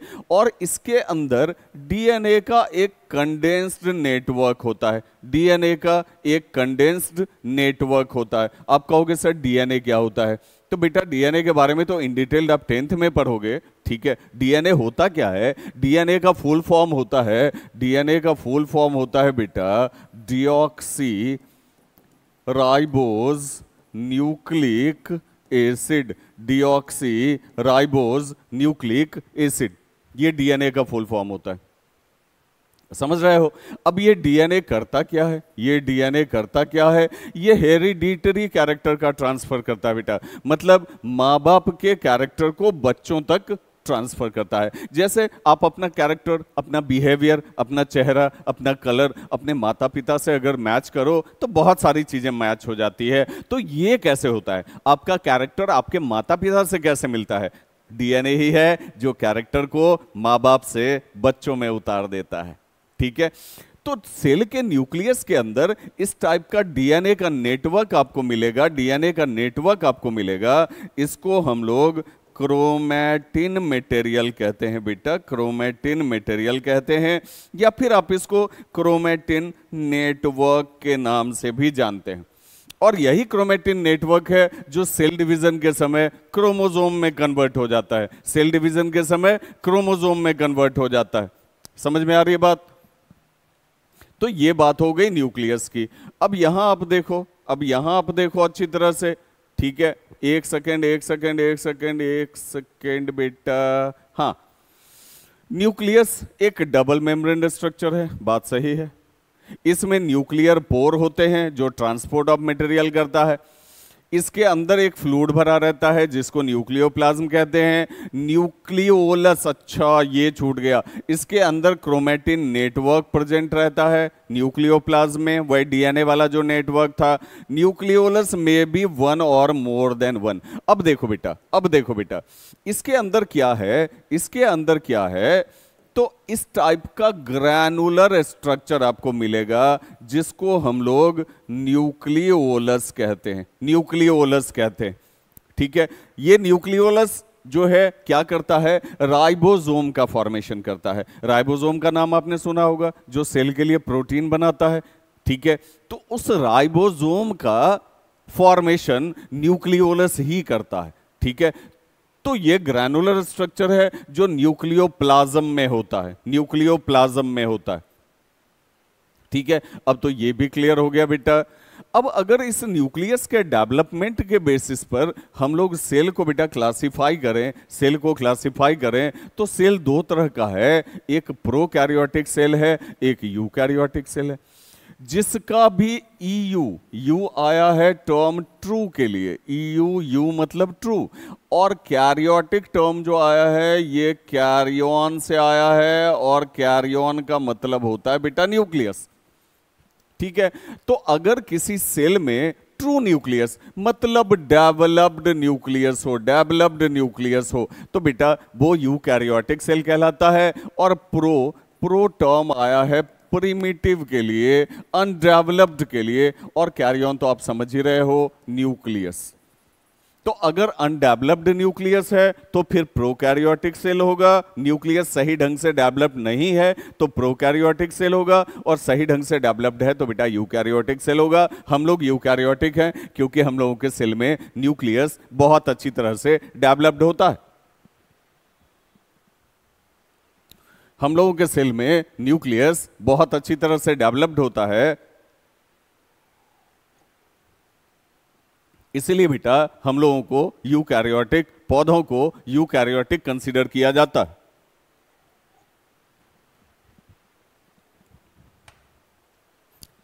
समझ में आ रही बात? अब देखिए इसका डिफरेंस देखते हैं। इसमें मेम्ब्रेन बाउंड सेल ऑर्गेनेल होता ही नहीं है। ठीक है, सिर्फ राइबोसोम होता है, सेल ऑर्गेनेल के नाम पर सिर्फ राइबोसोम होता है। आप ये जो देख रहे हो बैक्टीरियल सेल, इसमें साइटोप्लाज्म है, चलो बहुत अच्छी बात है। और ऑर्गेनेल के नाम पर, ऑर्गेनेल के नाम पर सिर्फ इसमें बेटा राइबोसोम पाया जाता है। ठीक है, न्यूक्लियस के नाम पर एक अनडेवलप्ड जोन पाया जाता है, undeveloped zone, just a minute गलत लिखा गया बेटा। न्यूक्लियस के नाम पर सिर्फ एक अनडेवलप्ड जोन पाया जाता है, जिसको हम लोग न्यूक्लियोइड कहते हैं। सिर्फ क्रोमेटिन मटेरियल है, आप यहां देख लो, सिर्फ क्रोमेटिन मटेरियल का नेटवर्क आपको दिखेगा। ठीक है, और जब ये क्रोमेटिन नेटवर्क न्यूक्लियर मेम्ब्रेन के अंदर आ जाएगा तब ना इसको न्यूक्लियस कहेंगे बेटा। इसमें खाली डीएनए का नेटवर्क है जो बिखरा हुआ है। ठीक है, तो ये आपका प्रोकैरियोटिक सेल है क्योंकि इसका न्यूक्लियस सही ढंग से डेवलप नहीं है, अनडिफाइंड न्यूक्लियर जोन है जिसको हम लोग न्यूक्लियोइड कहते हैं बेटा। देखिएगा, तो इसमें मेम्ब्रेन बाउंड सेल ऑर्गेनेल नहीं है, सेल ऑर्गेनेल के नाम पे सिर्फ राइबोसोम है, और राइबोसोम को कोई कवरिंग मेम्ब्रेन नहीं होता। राइबोसोम सिर्फ एक ग्रैनुलर स्ट्रक्चर है। ठीक है, membrane bound cell organelles are present. हाँ भाई, ढेर सारा ऑर्गेनेल है, गोल्जी बॉडी है, माइटोकॉन्ड्रिया है, लाइसोसोम है, ढेर सारा ऑर्गेनेल है। यूकैरियोट में तो ढेर सारा ऑर्गेनेल होता है बेटा। ठीक है, राइबोसोम भी होता है, राइबोसोम दोनों में होता है। प्रोकैरियोटिक को सिर्फ राइबोसोम है, यूकैरियोटिक को सब है बेटा। ठीक है, अब प्रोकैरियोटिक स्मॉलर इन साइज होगा, ठीक है, कम डेवलप्ड है ना, और ये लार्जर इन साइज होगा। ठीक है, cell wall is made up of carbohydrate, protein and lipid. अब एक बात ध्यान रखिएगा, ये कार्बोहाइड्रेट, प्रोटीन, लिपिड आपको याद रहे ना रहे, प्रोकैरियोटिक के जितने भी आपको ऑर्गेनिजम्स दिखेंगे उसमें सेल वॉल हर एक ऑर्गेनिज्म में प्रेजेंट रहता है। प्लस एंटी मैं प्रेजेंट के लिए यूज कर रहा हूं। और अगर आप यूकैरियोटिक देखेंगे तो उसमें सेल वॉल सिर्फ प्लांट सेल में पाया जाता है। हम लोग भी यूकैरियोटिक हैं, हम लोगों में तो सेल वॉल नेचर ने नहीं दिया, पौधे को जरूरत ज्यादा थी, पौधे को दे दिया। ठीक है, तो यूकैरियोटिक में सब में सेल वॉल है, ऐसा नहीं है बेटा, है ना, कहीं सेल वॉल है, कहीं सेल वॉल नहीं है, लेकिन प्रोकैरियोटिक में सबको सेल वॉल है। Nuclear region is not well defined and it is known as nucleoid. बेटा ध्यान रखना, बहुत इंपॉर्टेंट क्वेश्चन बनता है, कभी कभी डायरेक्टली पूछ दिया जाता है कि न्यूक्लियोइड क्या होता है। तो प्रोकैरियोटिक में अनडिफाइंड न्यूक्लियर जोन बनता है जिसको हम लोग न्यूक्लियोइड कहते हैं। और हम लोगों में तो क्रोमेटिन मटेरियल भी है, न्यूक्लियर मेम्ब्रेन भी है, न्यूक्लियोप्लाज्म भी है, न्यूक्लियोलस भी है। तो हम लोगों का बहुत बढ़िया से डेवलप्ड है बेटा न्यूक्लियस, इसीलिए न्यूक्लियस ही है। ठीक है। प्रोकैरियोट में सिंगल क्रोमोसोम ज्यादा से ज्यादा सेल डिवीजन के समय बन सकता है, और हम लोगों में क्रोमोसोम पेयर्स में बनता है, यूकैरियोटिक में पेयर्स में बनता है। जैसे ह्यूमन सेल की अगर बात करें तो इसके न्यूक्लियस में जब सेल डिवीजन होगा, ठीक है, तो 46 क्रोमोसोम्स तैयार होते हैं, 46 क्रोमोसोम्स तैयार होते हैं। तो बेटा कितना पेयर हो गया बताना? 23 पेयर हो गया। इसीलिए कहा जाता है कि यूकैरियोट्स में क्रोमोसोम्स पेयर में होंगे और प्रोकैरियोट्स में अगर हम देखें तो सिंगल क्रोमोसोम होगा। ठीक है। अब चलिए अगला जो बहुत इंपॉर्टेंट स्ट्रक्चर था, साइटोप्लाज्म, इसको ले लेते हैं बेटा, साइटोप्लाज्म पर काम कर लेते हैं। ठीक है, सिंपल सी बात है। अब जो कहोगे कोई बहुत बड़ा बड़ा स्ट्रक्चर है, जो भी बड़ा बड़ा स्ट्रक्चर था वो सब निकल गया। अब सिंपल सिंपल स्ट्रक्चर है, बहुत परेशान होने की जरूरत नहीं है, फटाफट समझा देता हूं, तुरंत समझा देता हूं। अब ये साइटोप्लाज्म की अगर आप बात करो तो बेटा आपको पता ही है ये क्या है, ये क्या है, ये है सेल मेम्ब्रेन। ठीक है, मैं अलग से बना के बता देता हूं, ये क्या है भाई, ये है सेल मेम्ब्रेन। ये क्या है, बीच में हमने न्यूक्लियस बना दिया, न्यूक्लियर मेम्ब्रेन। ठीक है, तो सेल मेम्ब्रेन और न्यूक्लियर मेम्ब्रेन के बीच जो ये जेल लाइक फ्लूइड भरा हुआ है, जेल लाइक फ्लूइड भरा हुआ है, ठीक है, जिसके अंदर ढेर सारे सेल ऑर्गेनेल्स आपको मिलेंगे, माइटोकॉन्ड्रिया मिलेगा, इंडोप्लाज्मिक रेटिकुलम मिलेगा, सब आप आगे पढ़ोगे, गोल्जी बॉडी मिल जाएगा, गोल्जी बॉडी मिल जाएगा। ठीक है, तो न्यूक्लियर मेम्ब्रेन और सेल मेम्ब्रेन के बीच जो ये जेल लाइक फ्लूइड भरा हुआ है, इसको हम लोग साइटोप्लाज्म कहते हैं बेटा, और सारे सेल ऑर्गेनेल्स इस साइटोप्लाज्म में ही फ्लोट करते रहते हैं, है ना। तो it is a living component है, जेली लाइक होता है, गाढ़ा गाढ़ा सा होता है। एनएम और सीएम के बीच भरा रहता है, NM nuclear membrane, CM cell membrane. CM को बेटा पीएम भी कहा जाता है। ठीक है, अब आप कहोगे सर सीएम पीएम दोनों एक ही चीज होता है क्या? नहीं बेटा, CM cell membrane, PM plasma membrane, दोनों नाम है उसका। ठीक है, ट्रांसपोर्ट ऑफ मटेरियल्स में टेक पार्ट करता है, सही बात भी है। कोई चीज इसी साइटोप्लाज्म में घुल करके ही ना बाहर जाएगा बेटा। ठीक है, खास करके जो सॉलिड पार्टिकल्स है उसको तो डिसॉल्व होके ही ना बाहर जाना होगा, तो ट्रांसपोर्ट ऑफ मटेरियल में भी टेक पार्ट करता है। और हम लोग जितना भी खाना खाते हैं, ठीक है, जब डाइजेस्ट होता है तो वो जाके साइटोप्लाज्म में ही डिसॉल्व होता है, ताकि उसका सारा ऑर्गेनल जो है, छोटा छोटा जो भी उसके अंदर स्ट्रक्चर तैर रहा है, सबको वो एनर्जी मिले, सबको वो फूड मिले, सब अपना मेटाबॉलिक एक्टिविटी कर सके, सब जिंदा रह सके और सेल जिंदा रह सके। क्योंकि याद रखिएगा, सेल जिंदा है, ऑर्गेनिज्म लिविंग है। सारे के सारे सेल्स एक एक करके मरते चले गए, ऑर्गेनिज्म का बचना संभव नहीं हो पाएगा। ठीक है, तो इसमें देखो क्या है बेटा, वाटर तो है ही। अब सब में 90% नहीं है, 70 to 90% वाटर जो है वो हो सकता है। ठीक है, फिर प्रोटीन भी है, देख लो, कार्बोहाइड्रेट है, फैट है, विटामिन है, मिनरल है, अरे भाई क्या क्या नहीं है, सब डिसॉल्व होता है कहां पर? साइटोप्लाज्म में ही। ठीक है, क्योंकि सारे ऑर्गेनल साइटोप्लाज्म में ही हैं, सब अपनी एनर्जी साइटोप्लाज्म से ही लेते हैं, मतलब एनर्जी नहीं, सब अपना फूड साइटोप्लाज्म से ही लेते हैं और फिर अपना सारा का सारा मेटाबॉलिक एक्टिविटी प्रोसेस करते हैं बेटा। अब देखना, साइटोप्लाज्म ये तो मैंने बता ही दिया, फिर से देख लो। The fluid content enclosed by the cell membrane contains specialised organelles, सारे ऑर्गेनेल्स इसी में रहते हैं। Organelles perform specific functions and are enclosed by membranes, है ना बेटा, सब अपना फंक्शन यही करता है। और इसमें मेम्ब्रेन बाउंडेड सेल ऑर्गेनेल होता है। यूकैरियोटिक की बात कर रहे हो ना बेटा, तो मेम्ब्रेन बाउंड सेल ऑर्गेनेल होता है, सब यहीं रहता है और सब अपना अपना काम करता है। ठीक है, सेल ऑर्गेनेल्स क्या है? Eukaryotic cells contain various membrane bound organelles, they carry about various functions in the cell, जैसे कि Golgi body, mitochondria, plastid, lysosome. मैंने आपको पहले ही बता दिया कि सब यहां रहता है और सब अपना अपना फंक्शन सेल के लिए परफॉर्म करता है, ताकि सेल सही ढंग से काम कर सके। अब आते हैं बेटा राइबोसोम में, याद होगा आपको न्यूक्लियोलस ने इसको बनाया था और इसको हम लोगों ने फैक्ट्री ऑफ प्रोटीन सिंथेसिस कहा था। देखिएगा ग्रैनुलर स्ट्रक्चर है। प्रोकैरियोट में तो भैया फ्री फ्लोटिंग रहता है, कोई दिक्कत नहीं है। यूकैरियोट में फ्री फ्लोटिंग भी साइटोप्लाज्म में भी तैरता हुआ मिल जाएगा और अटैच्ड विथ ईआर भी मिलेगा। ईआर के साथ, ईआर मतलब क्या हो गया बेटा? ईआर मतलब हो गया इंडोप्लाज्मिक रेटिकुलम।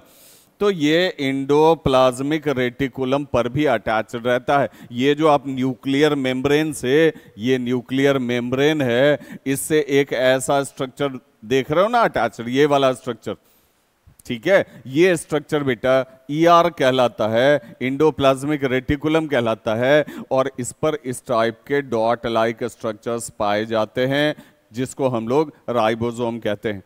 ठीक है, अब ईआर पर डॉट लाइक स्ट्रक्चर पाया जाता है तब वो कहलाता है आरईआर। क्योंकि डॉट डॉट जैसा स्ट्रक्चर हो गया तो रफ हो गया ना, खुरदरा हो गया ना, ये तो रफ इंडोप्लाज्मिक रेटिकुलम। और अगर ये डॉट डॉट लाइक स्ट्रक्चर नहीं दिखा तब ये एसईआर होता है, स्मूथ इंडोप्लाज्मिक रेटिकुलम होता है। बहुत इंपॉर्टेंट स्ट्रक्चर है इंडोप्लाज्मिक रेटिकुलम सेल के लिए, आगे हम लोग बात करते हैं इस पर। देखिएगा पहले राइबोसोम पर बात कर लें तो ग्रैनुलर स्ट्रक्चर है, प्रोकैरियोट में फ्रीली फ्लोटिंग होता है, यूकैरियोट में फ्रीली फ्लोटिंग भी हो सकता है, ईआर से अटैच भी रह सकता है। इसको फैक्ट्री ऑफ प्रोटीन सिंथेसिस कहते हैं क्योंकि राइबोसोम प्रोटीन फॉर्म करता है।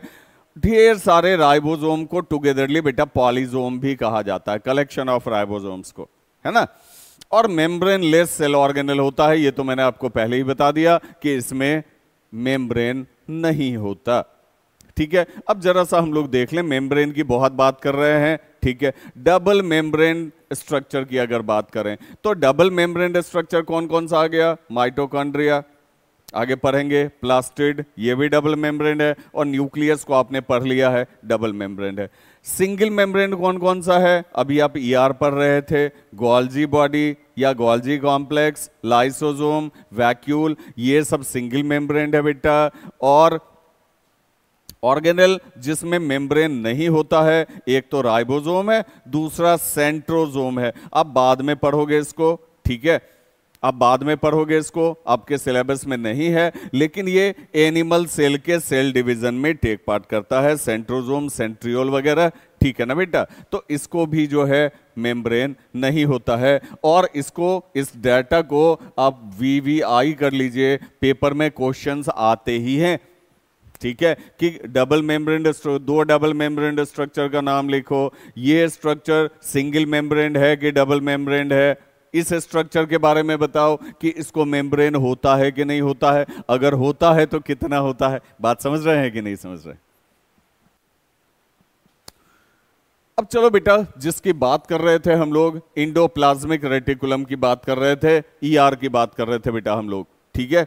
अब ईआर के बारे में जान लो, ये क्या है? इसको किसी भी सेल का फैक्ट्री कहा जाता है, क्योंकि सेल के लिए बहुत सारा चीज तैयार करके देता है, ठीक है। ईआर, गोल्जी बॉडी और लाइसोसोम का मैं आपको रिलेशनशिप बताता हूं। ईआर क्या करता है? सेल को ढेर सारा चीज सिंथेसाइज करके देता है, ढेर सारा चीज प्रोड्यूस करके देता है, तो सेल का फैक्ट्री हो गया, क्योंकि फैक्ट्री में प्रोडक्शन हो रहा है।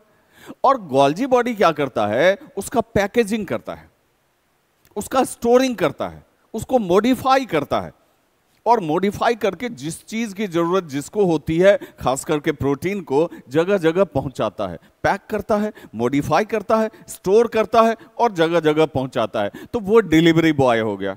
कंपनी ने प्रोडक्ट बनाया, इंडोप्लाज्मिक रेटिकुलम ने प्रोडक्ट बनाया फैक्ट्री ने, और गोल्जी बॉडी उसको डिलीवर करके आया। अब फैक्ट्री में जब प्रोडक्ट बनेगा तो बहुत सारी गंदगी होगी, तो सेल के अंदर जो गंदगी होती है ना, सेल जो एक फैक्ट्री है उसके अंदर जो गंदगी होती है ना, उस गंदगी को साफ करने वाला हो गया लाइसोसोम, जिसको कि आप सेल का सफाई कर्मी भी कहते हैं। तो चलिए इसी कहानी के थ्रू हम लोग इसको समझने की कोशिश करते हैं। It is a channel of interconnected networks attached with nucleus, मैंने पहले भी बता दिया, इंटरकनेक्टेड नेटवर्क है, आप देख ही रहे हो इसका स्ट्रक्चर, ठीक है, न्यूक्लियर मेम्ब्रेन से कनेक्टेड होता है, ठीक है।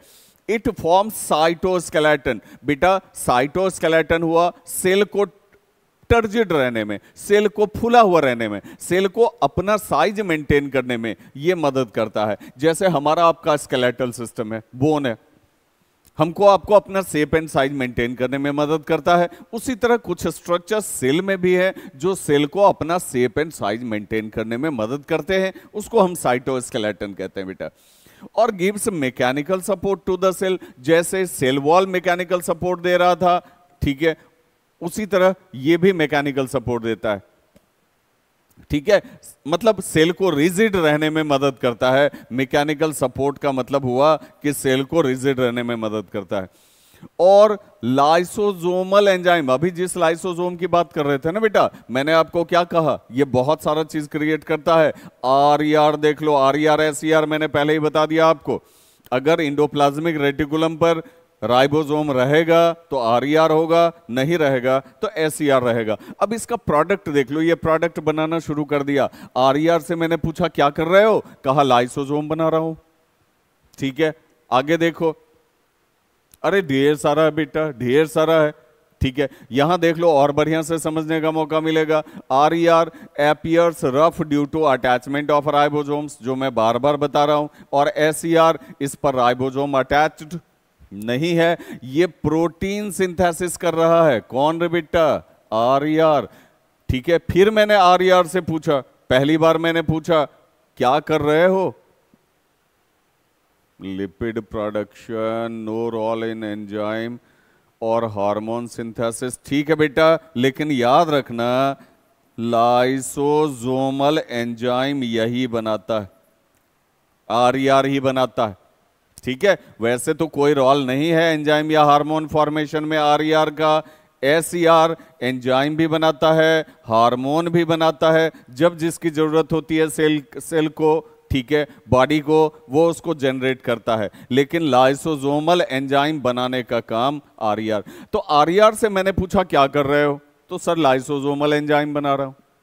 फिर मैं दूसरी बार गया, मैंने पूछा क्या कर रहे हो जी, तो सर मैं प्रोटीन बना रहा हूं, राइबोसोम भी है ना हमारे पास, तो मैं प्रोटीन बना रहा हूं। देखो फैक्ट्री में देखो क्या क्या बन रहा है, लाइसोसोमल एंजाइम बन रहा है, प्रोटीन बन रहा है, ठीक है। ये तो डिफरेंस की बात है, अगर डिफरेंस आ जाए तो मैंने इसलिए ये टेबल बनवा के डाल दिया। ये भी क्वेश्चन जो है, ये भी क्वेश्चन बहुत इंपॉर्टेंट है। Right 3 differences between RER and SER, ठीक है।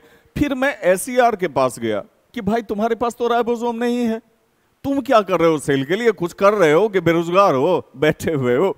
तो SER ने कहा कि सर मैं भी बहुत इंपॉर्टेंट काम कर रहा हूं, मैं लिपिड बना रहा हूं, मैं लिपिड बना रहा हूं, ठीक है। और फिर मैं दूसरी बार गया, अब क्या कर रहे हो जी, बेरोजगारी में हो क्या, नहीं सर एंजाइम हार्मोन की डिमांड थी, वो कर रहा हूं, ठीक है। और मैं इतना ही नहीं करता सर, लीवर वगैरह के सेल में डिटॉक्सिफिकेशन भी करता हूं। अगर कोई टॉक्सिक केमिकल चला आता है तो डिटॉक्सिफिकेशन भी करता हूं, ठीक है। तो जो भी इंपॉर्टेंट पॉइंट्स थे मैंने बता दिया, ठीक है। बाकी डिफरेंस है रखा हुआ, आप इसको देख सकते हो। अब हम लोग आते हैं बेटा गोल्जी बॉडी। गोल्जी बॉडी जैसा कि आपको मालूम है कि काफी इंपॉर्टेंट स्ट्रक्चर है, ठीक है। मैटर को ER बनाता जरूर है, उसको स्टोर करना, मॉडिफाई करना, पैकेजिंग करना, ये सब काम बेटा गोल्जी बॉडी का होता है, ये सब काम गोल्जी बॉडी करता है, ठीक है। It is secretary in function, बात वही है, स्टोर कर लिया, छोटे छोटे वेसाइकल्स में स्टोर कर लिया, और जहां जरूरी है वहां जाके सेक्रीट कर दिया। सेक्रीट करना मतलब होता है बेटा रिलीज करना, तो सेक्रेटरी इन फंक्शन होता है, ठीक है। एनिमल सेल में ये नियर द न्यूक्लियस पाया जाता है, ठीक है। एनिमल सेल में ये स्ट्रक्चर नियर द न्यूक्लियस पाया जाता है, ठीक है। लेकिन प्लांट सेल में ये इतना बड़ा भी नहीं होता है, ठीक है। इसका जो ये आप स्ट्रक्चर देख रहे हो, ये जो स्ट्रक्चर आप देख रहे हो, ये जो फोल्ड्स देख रहे हो, इसको बेटा सिस्टर्नी कहा जाता है या सिस्टर्ने कहा जाता है।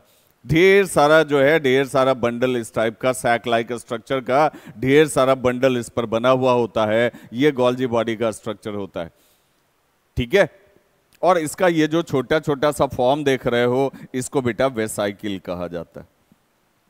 ठीक है, तो ये सिस्टर्ने का स्टॉक होता है, सैक लाइक, लंबे लंबे सैक लाइक स्ट्रक्चर का, फ्लैट सैक लाइक स्ट्रक्चर का स्टॉक होता है।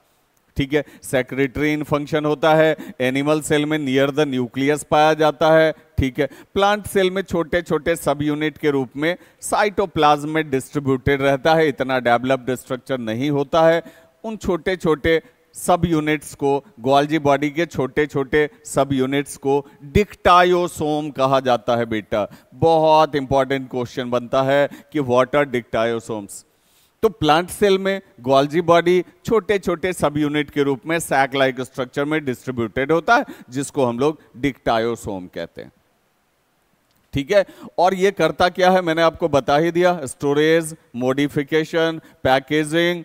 ठीक है, वेसाइकिल्स के थ्रू उसको एक जगह से दूसरे जगह डिलीवर करना, बस यही सब करता है। और it takes part in the synthesis of cell wall and cell membrane. ठीक है, ये सेल वॉल बनने में और सेल मेम्ब्रेन दोनों बनने में मदद करता है बेटा, दोनों बनाने में मदद करता है। क्यों क्यों मदद करता है? क्योंकि बहुत सारे चीजों को ये स्टोर करके रखता है, बहुत सारे चीजों को ये स्टोर करके रखता है। जब जहां जिस चीज की जरूरत होती है वहां पहुंचा देता है, तो उसमें टेक पार्ट करता है। ठीक है ना, किसके किसके बनने में टेक पार्ट करता है बेटा? सेल वॉल बनने में भी टेक पार्ट करता है और सेल मेम्ब्रेन बनने में भी टेक पार्ट करता है, स्पेशली सेल मेम्ब्रेन। ठीक है, और लाइसोसोम को बनाने में भी मदद करता है, सिर्फ ट्रांसपोर्ट ही नहीं करता, ये इसके स्पेशल फंक्शन हो गए। सेल वॉल बनाने में मदद करता है, नंबर 1, सेल मेम्ब्रेन बनाने में मदद करता है, नंबर 2, लाइसोसोम बनाने में मदद करता है, नंबर 3। तो ये हो गया गोल्जी बॉडी का स्ट्रक्चर। ठीक है ना, ये काम गोल्जी बॉडी का है। बस आप सिंपली याद रखें, फ्लैट एंड सैक का ये बंडल है जिसको हम लोग सिस्टर्ने कहते हैं। ये मैटर को स्टोर करता है, मॉडिफाई करता है, डिलीवर करता है। ठीक है, एनिमल सेल में न्यूक्लियस के पास रहता है, प्लांट सेल में फ्रीली डिस्ट्रीब्यूटेड है, जिसको डिक्टायोसोम कहते हैं। बात समझ रहे हैं कि नहीं समझ रहे हैं? ठीक है, लाइसोसोम बनाने में, बाकी आपको ये याद रहे ना रहे कोई दिक्कत नहीं है, ये निश्चित याद रखिएगा, लाइसोसोम को बनाने में गोल्जी बॉडी टेक पार्ट करता है और लाइसोसोमल एंजाइम को बनाता है कौन? बताइए, आरईआर। ठीक है ना बेटा, चलिए आगे बढ़ते हैं। अब आ गया वही सफाई कर्मी लाइसोसोम। सिंगल मेम्ब्रेन स्ट्रक्चर है बेटा, इसके अंदर ढेर सारे एंजाइम्स भरे हुए रहते हैं, ढेर सारे एंजाइम्स भरे हुए रहते हैं, जिसको हम लोग लाइसोसोमल एंजाइम्स कहते हैं। अरे वही एंजाइम जिसको आरईआर ने बनाया था।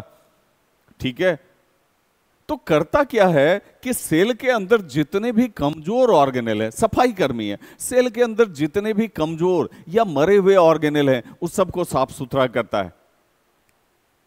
ठीक है, सेल के गंदगी की सफाई में ये टेक पार्ट करता है। ठीक है, वैसे इसको सुसाइडल बैग भी कहा जाता है बेटा, जब देखता है कि सेल इमरजेंसी सिचुएशन में है, सेल अब सर्वाइवल की स्थिति में नहीं है।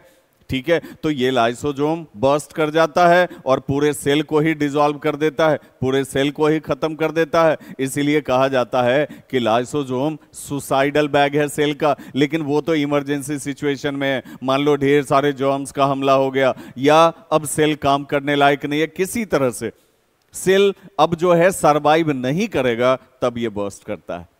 ठीक है, जनरली नहीं। तो these are tiny sac like structures in the cytoplasm. छोटा छोटा सैक लाइक स्ट्रक्चर है बेटा, सिंगल मेम्ब्रेन स्ट्रक्चर होता है, ऑटोफेजी इन नेचर। वही मैं आपको जो बता रहा था, इमरजेंसी सिचुएशन में बर्स्ट कर जाता है और इसके अंदर हाइड्रोलाइटिक एंजाइम्स पाए जाते हैं, बड़े स्ट्रॉन्ग एंजाइम्स पाए जाते हैं जो पूरे सेल को ही पचा के खत्म कर देता है। जिस सेल में ये रहता है उस सेल को ही खत्म कर देता है, इसीलिए इसको ऑटोफेजी बाय नेचर कहा जाता है। Lysosomes filled with digestive enzymes form from the RER act as the cell's waste disposal system. बता ही दिया मैंने आपको, सेल की गंदगी को, सेल की डैबरीज को साफ करने में यह मदद करता है। दे डाइजेस्ट फॉरेन मटेरियल। अगर सेल के अंदर कोई जर्म अंदर चला आया तो उसको भी डाइजेस्ट करने का काम कौन करेगा? लाइसोसोम करेगा। फॉरेन मटेरियल मतलब वही जर्म्स वगैरह जो इन करता है। Lysosomes break down complex substances into simpler ones using powerful enzymes। वैसे ये complex मटेरियल्स को सिंपल मटेरियल में डाइजेस्ट कर देता है। ठीक है, ये भी इसका काम है। ठीक है, डाइजेस्ट करना भी इसका काम है। और इसको सुसाइड बैग क्यों कहते हैं ये मैं आपको बता ही दिया कि इमरजेंसी के सिचुएशन में, सेलुलर डिस्टरबेंस के सिचुएशन में ये खुद ही फट जाता है और पूरे सेल को ही डाइजेस्ट कर देता है। ठीक है, अब ये जो पावरफुल एंजाइम की यहां बात हो रही थी, मान लो हमने अमीबा ले लिया। अमीबा में पेट तो होता नहीं है बेटा, एक ही सेल का है। अमीबा में फूड वैक्यूल है। अब ये इसमें फूड भरा हुआ है। अब ये खाना कैसे पचाएगा? तो लाइसोसोमल एंजाइम धीरे धीरे जो है इसके खाने पर एक्ट करके इसको डाइजेस्ट कर देगा। तो डाइजेस्टिव फंक्शन भी है। वॉर्न आउट ऑर्गेनेल है, कोई ऐसा ऑर्गेनेल है जो मर गया है, काम नहीं कर रहा, बूढ़ा हो गया है, उसको भी ये डाइजेस्ट कर देने का काम करता है। कौन? लाइसोसोम कर देता है बेटा। Just a minute.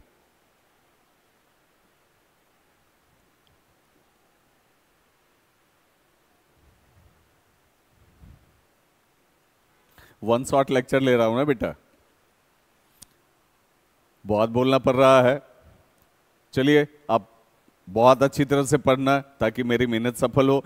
और अगर आपको लगे कि हमको बहुत ज्यादा कॉम्पिटिटिव होना है, हमको बहुत अच्छा जो है कोई ना कोई बहुत बड़ा कंपटीशन जो है वो निकालना है, ठीक है, तो फिर क्वेश्चन प्रैक्टिस बहुत जरूरी है बेटा, जिसका live session V Science Nexus पर लगातार चल रहा है। ऑल्टरनेट डे चल रहा है, 3 दिन 9th के लिए, 3 दिन 10th के लिए। एनसीईआरटी से भी, एग्जाम्पलर से भी ढेर सारे पीवाईक्यूज वगैरह भी हम लोग सॉल्व करते हैं। ठीक है, तो निश्चित कनेक्ट कीजिएगा।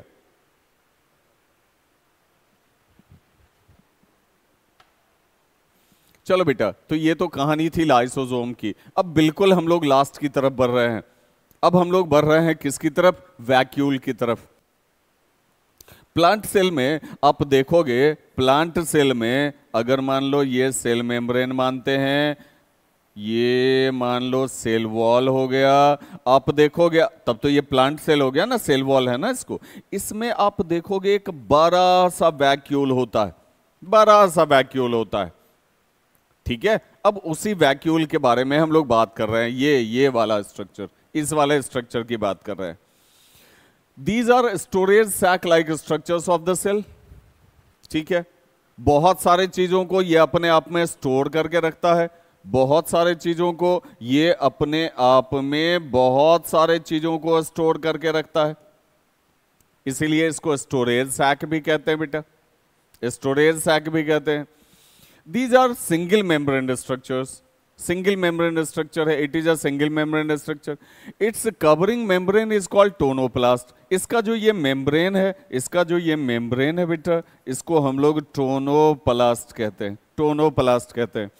The fluid filled in the vacuole, अब इसमें ये जो इसने फ्लूड स्टोर किया है अंदर में, इसको हम लोग सेल सैप कहते हैं बेटा, सेल सैप कहते हैं।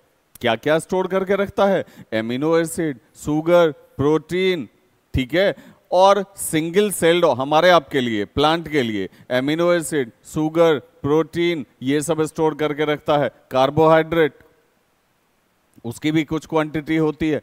और सिंगल सेल्ड ऑर्गेनिज्म में, यूनिसेलुलर ऑर्गेनिज्म में, तो ये जो है वो जो भी खाता है ना ऑर्गेनिज्म, सबको स्टोर करके रखता है। It maintains turgidity and rigidity, cell को फुला के भी रखता है और सेल को मैकेनिकल स्ट्रेंथ भी देता है, खड़े रहने की भी कैपेसिटी देता है। और अगर प्लांट सेल देखें तो लगभग 50 to 90% स्पेस जो है सेल का, ये अकेले ऑक्यूपाई करके रखता है। ठीक है, इसके बाहर यहाँ पर, इसके बाहर यहाँ पर न्यूक्लियस भी होगा, ठीक है, और साइटोप्लाज्म भी होगा। समझ रहे हैं? प्लांट सेल में ये सिंगल होता है, बहुत बड़ा होता है। और इसका रोल क्या है? Expelling excess water. ठीक है, अगर सेल के अंदर पानी बहुत ज्यादा हो गया तो एब्जॉर्ब करके सेल के बाहर कर देगा, ठीक है। और वेस्ट को भी ये स्टोर करता है यूनिसेलुलर में, और उसको भी स्टोर करके बाहर करने का काम करता है कौन? वैक्यूल, ठीक है। खास करके पौधे में इसका जो है स्पेशल फंक्शन होता है बेटा। एनिमल सेल में तो वैक्यूल टेम्पररी होता है, नहीं भी हो सकता है, छोटा छोटा सा सैक लाइक स्ट्रक्चर होता है।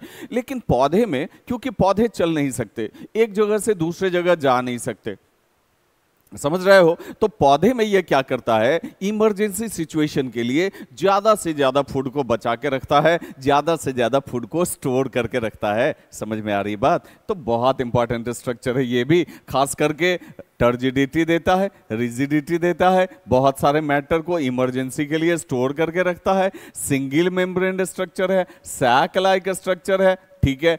इसके मेम्ब्रेन को टोनोप्लास्ट कहते हैं, और फ्लूइड जो इसमें भरा हुआ है उसको बेटा सेल सैप कहते हैं, ठीक है। तो ये बात हो गई वैक्यूल की, ठीक है। अब हम लोग अगले स्ट्रक्चर की तरफ चलते हैं, माइटोकॉन्ड्रिया। माइटोकॉन्ड्रिया, ठीक है। आप जानते ही हो, फैमिलियर स्ट्रक्चर है आपके लिए, बहुत पहले से माइटोकॉन्ड्रिया का नाम जानते होगे, ठीक है। अरे वही जो सेल में एनर्जी पैदा करता है, सेल के लिए एटीपी जनरेट करके देता है, powerhouse of the cell, ठीक है।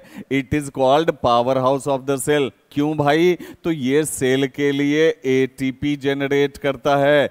एटीपी मतलब हो गया बेटा एडिनोसिन ट्राइफॉस्फेट, ठीक है। इसको बायोलॉजिकल कॉइन ऑफ एनर्जी भी कहते हैं, है ना। सेल में जो फूड आता है, जब वो फूड ऑक्सीजन से रिएक्शन करता है माइटोकॉन्ड्रिया के अंदर, तब जो एनर्जी बनती है तो एटीपी का फॉर्मेशन होता है, ठीक है। अब कहोगे सर ये भी याद रखना पड़ेगा क्या? कोई जरूरी नहीं बेटा, अगले जो है क्लास में 10th में आप पढ़ोगे रेस्पिरेशन, वहां आप इस चीज को याद कर लेना, वहां फिर से पढ़ लेना कि एटीपी का फॉर्मेशन कैसे होता है, ठीक है। It has variable shapes and sizes, अलग अलग शेप और साइज का ये हो सकता है। डबल मेम्ब्रेन स्ट्रक्चर है बेटा, ठीक है। ये देख रहे हो, ये इसका आउटर मेम्ब्रेन है, आउटर मेम्ब्रेन है, और ये आउटर मेम्ब्रेन बेटा पोरस होता है ताकि मटेरियल अंदर आ भी सके, मटेरियल बाहर जा भी सके।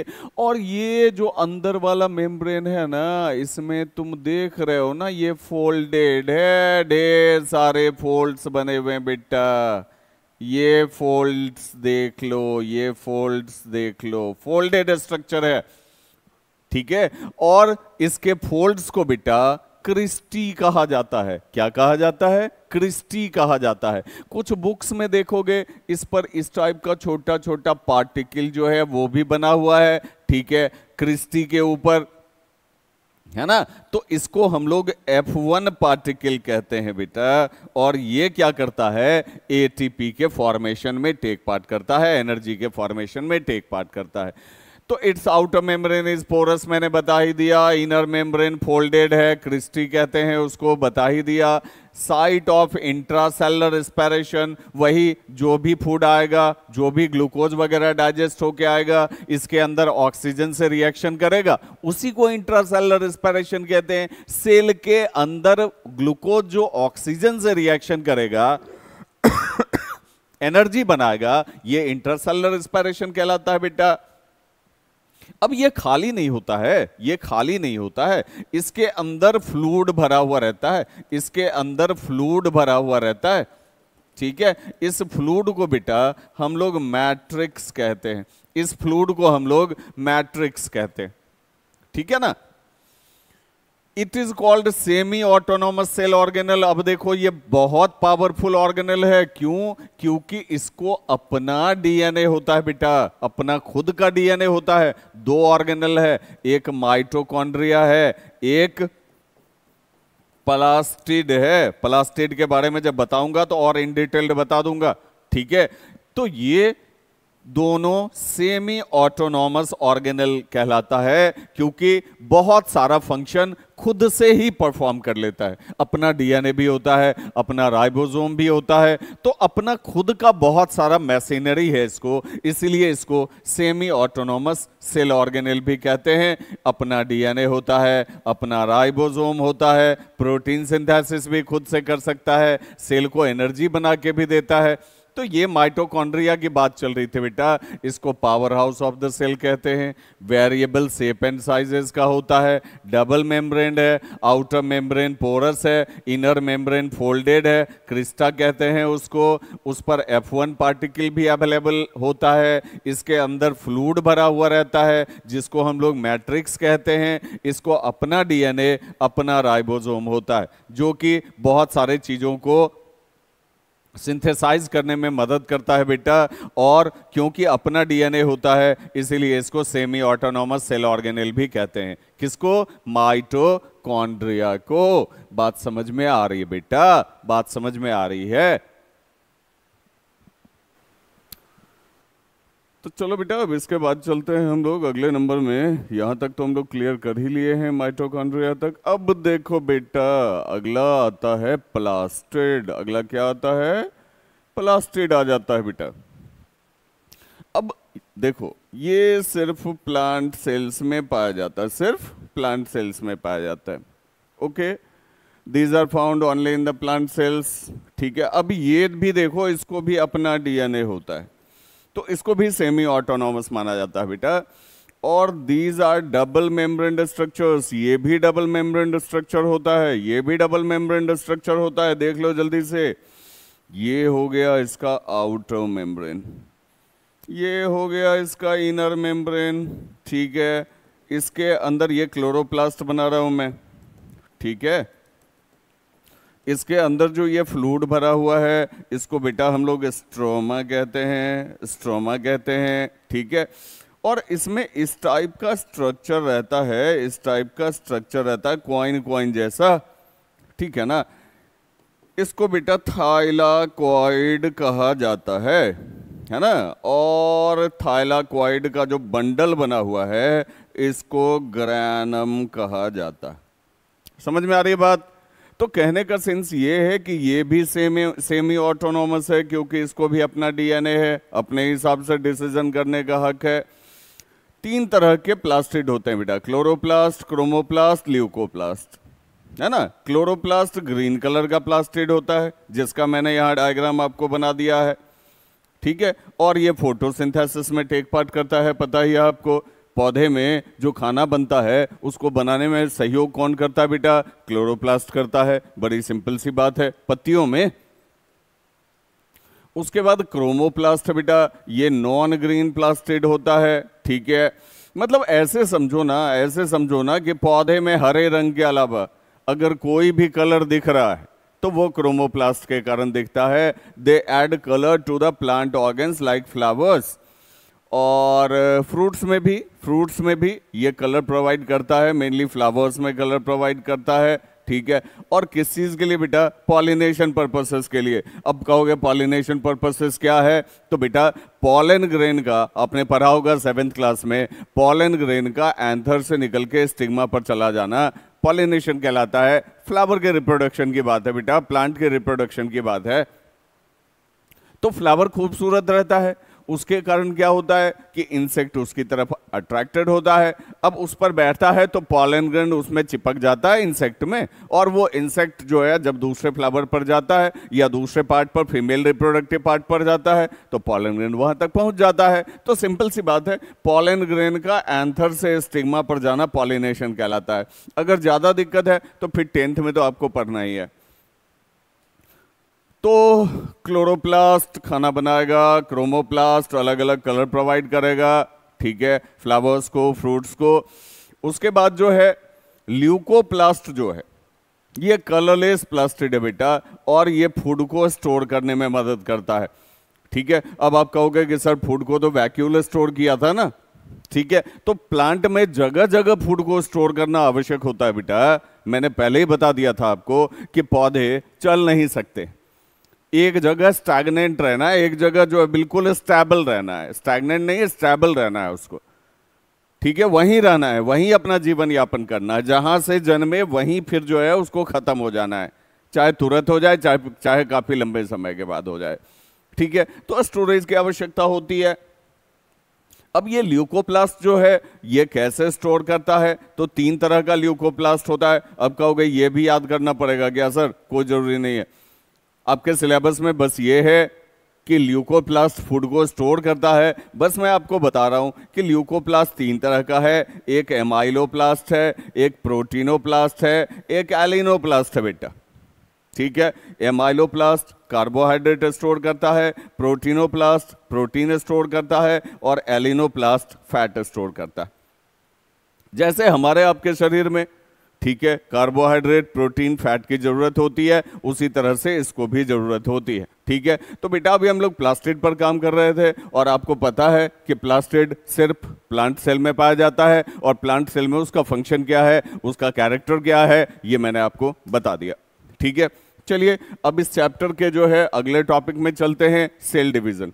आपको याद होगा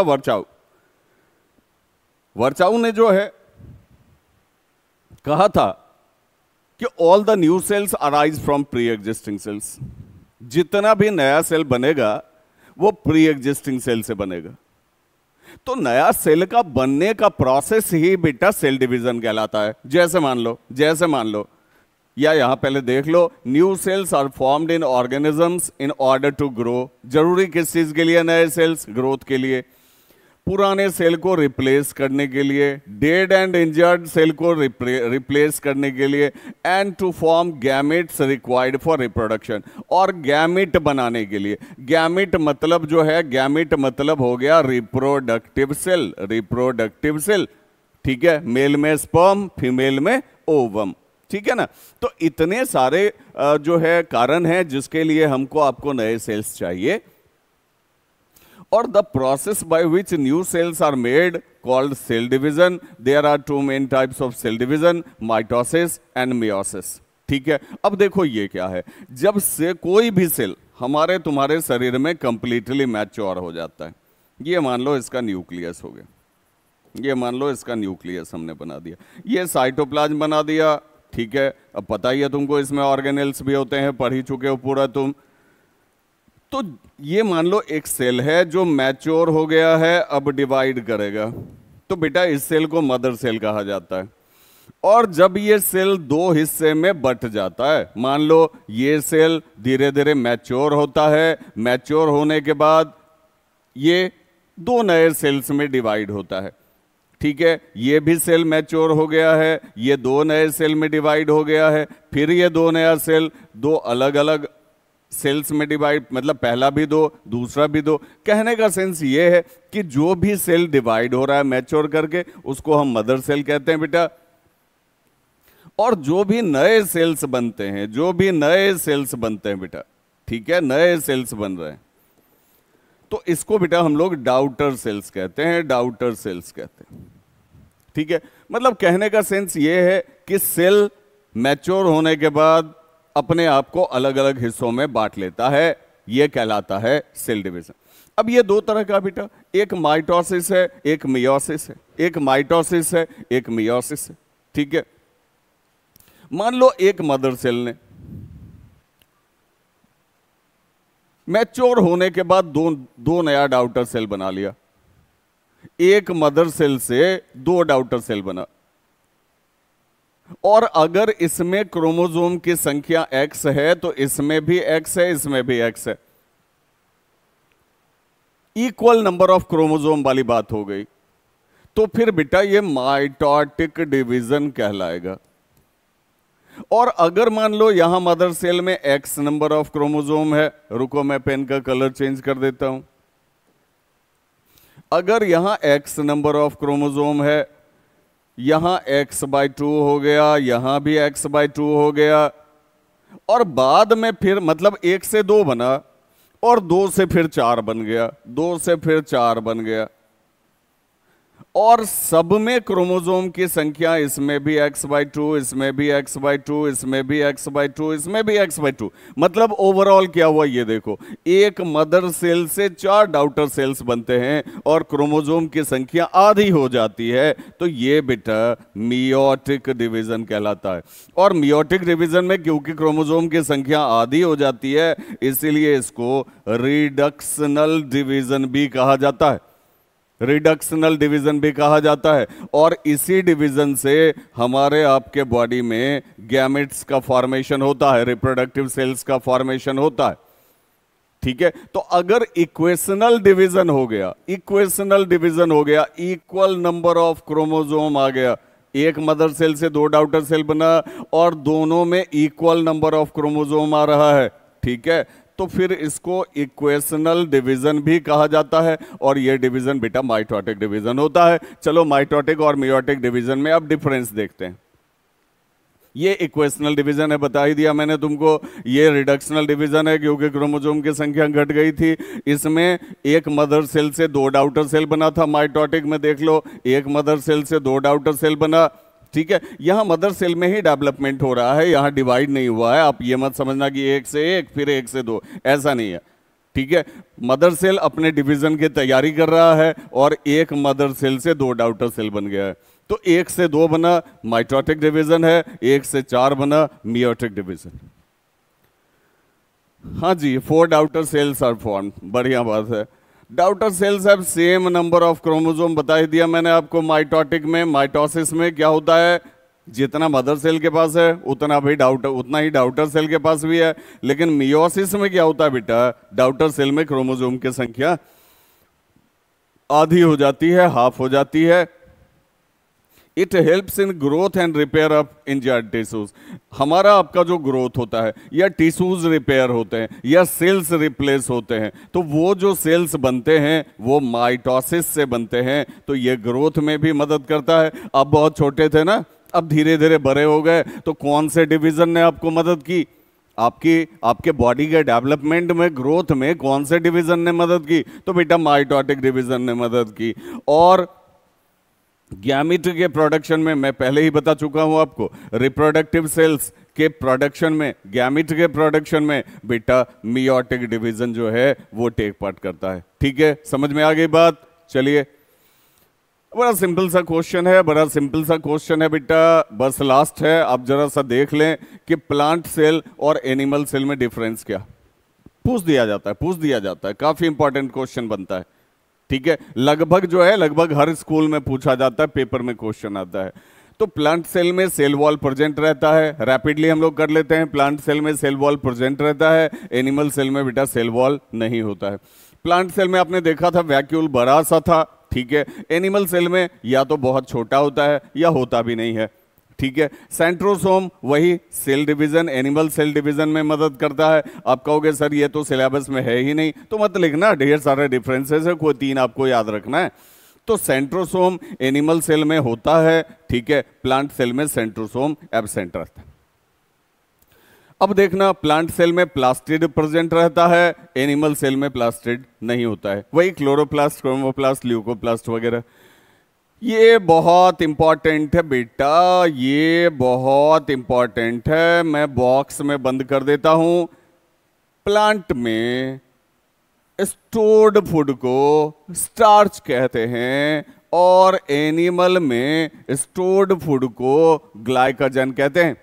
मतलब प्लांट में जो फूड स्टोर्ड होता है वो स्टार्च के फॉर्म में होता है और एनिमल सेल में बेटा ग्लाइकोजन के फॉर्म में होता है, कार्बोहाइड्रेट जो स्टोर्ड होता है। ये जनरली रेक्टेंगुलर होता है प्लांट सेल, और एनिमल सेल आपका राउंड होगा, ओवल होगा। अब कहोगे सर हमने तो कुछ और शेप भी देखा, आपने बताया हुआ है स्टार्टिंग में, बेटा मोस्टली राउंड या ओवल होता है, प्लांट सेल मोस्टली रेक्टेंगुलर होता है। अब कोई कॉन्स्टेंसी नहीं है कि इसी शेप का होगा, इसी साइज का होगा, ठीक है। न्यूक्लियस अगर आप जो है प्लांट सेल की बात करें, बड़ा सा वैक्यूल होता है, इसलिए न्यूक्लियस बेचारा कहीं साइड में चला जाता है। ये मान लीजिए प्लांट सेल है, इसके अंदर बड़ा सा वैक्यूल है, बड़ा सा वैक्यूल है इसके अंदर, तो अब जहां जगह मिलेगा न्यूक्लियस वहीं ना रहेगा, यहां रहेगा, यहां रह सकता है, यहां रह सकता है, ठीक है। तो मोस्टली लेटरल पाया जाता है, और एनिमल सेल में मोस्टली सेंट्रल ही पाया जाता है, बीच में ही न्यूक्लियस होता है, ठीक है। समझ में आ रही है बात? ये लार्जर इन साइज होता है, स्वाभाविक है, सेल वॉल वगैरह भी होता है, कुछ ऑर्गेनेल्स भी ज्यादा होते हैं तो लार्जर इन साइज। अब कहोगे यहां सर 10 to 100 माइक्रोमीटर लिखा हुआ, ये भी याद करना है क्या? कोई जरूरी नहीं बेटा, हम लोग कंपैरिजन कर रहे हैं, ठीक है। तो plant cell usually larger in size होता है, और ये कंपैरेटिवली स्मॉलर इन साइज होता है, 10 to 30 माइक्रोमीटर। बस आपके इंफॉर्मेशन के लिए हमने लिख दिया। तो बड़ा आसान है, प्लांट सेल और एनिमल सेल का डिफरेंस बता देना, ठीक है। एक में सेल वॉल होता है, एक में नहीं होता है। एक में बड़ा सा वैक्यूल होता है, एक में छोटा छोटा वैक्यूल होता है, नहीं भी हो सकता है बेटा, ठीक है। एक में प्लास्टिड होता है, एक में नहीं होता है। एक जनरली रेक्टेंगुलर होता है, एक राउंड या ओवल होता है, ठीक है। एक यूजुअली लार्जर साइज का होता है, एक स्मॉलर साइज का होता है। तो इस तरह से आप इसको कंपेयर कर सकते हैं, आप आराम से जो है डिफरेंस लिख सकते हैं, और मार्क्स आपको आ ही सकते हैं पेपर्स में, ठीक है। And your 1 short lecture of cell is already completed, ठीक है। अच्छी तरह से पढ़ें, जम के पढ़ें, कॉन्सेप्ट को क्रिस्टल क्लियर रखें, ठीक है। हमसे जितनी मदद हो सकेगी, मेरे से जितनी मदद इस चीज में हो सकेगी, मैं हमेशा आपके साथ खड़ा हूं, आपके लिए करता रहूंगा। Thanks for watching, stay connected, thank you.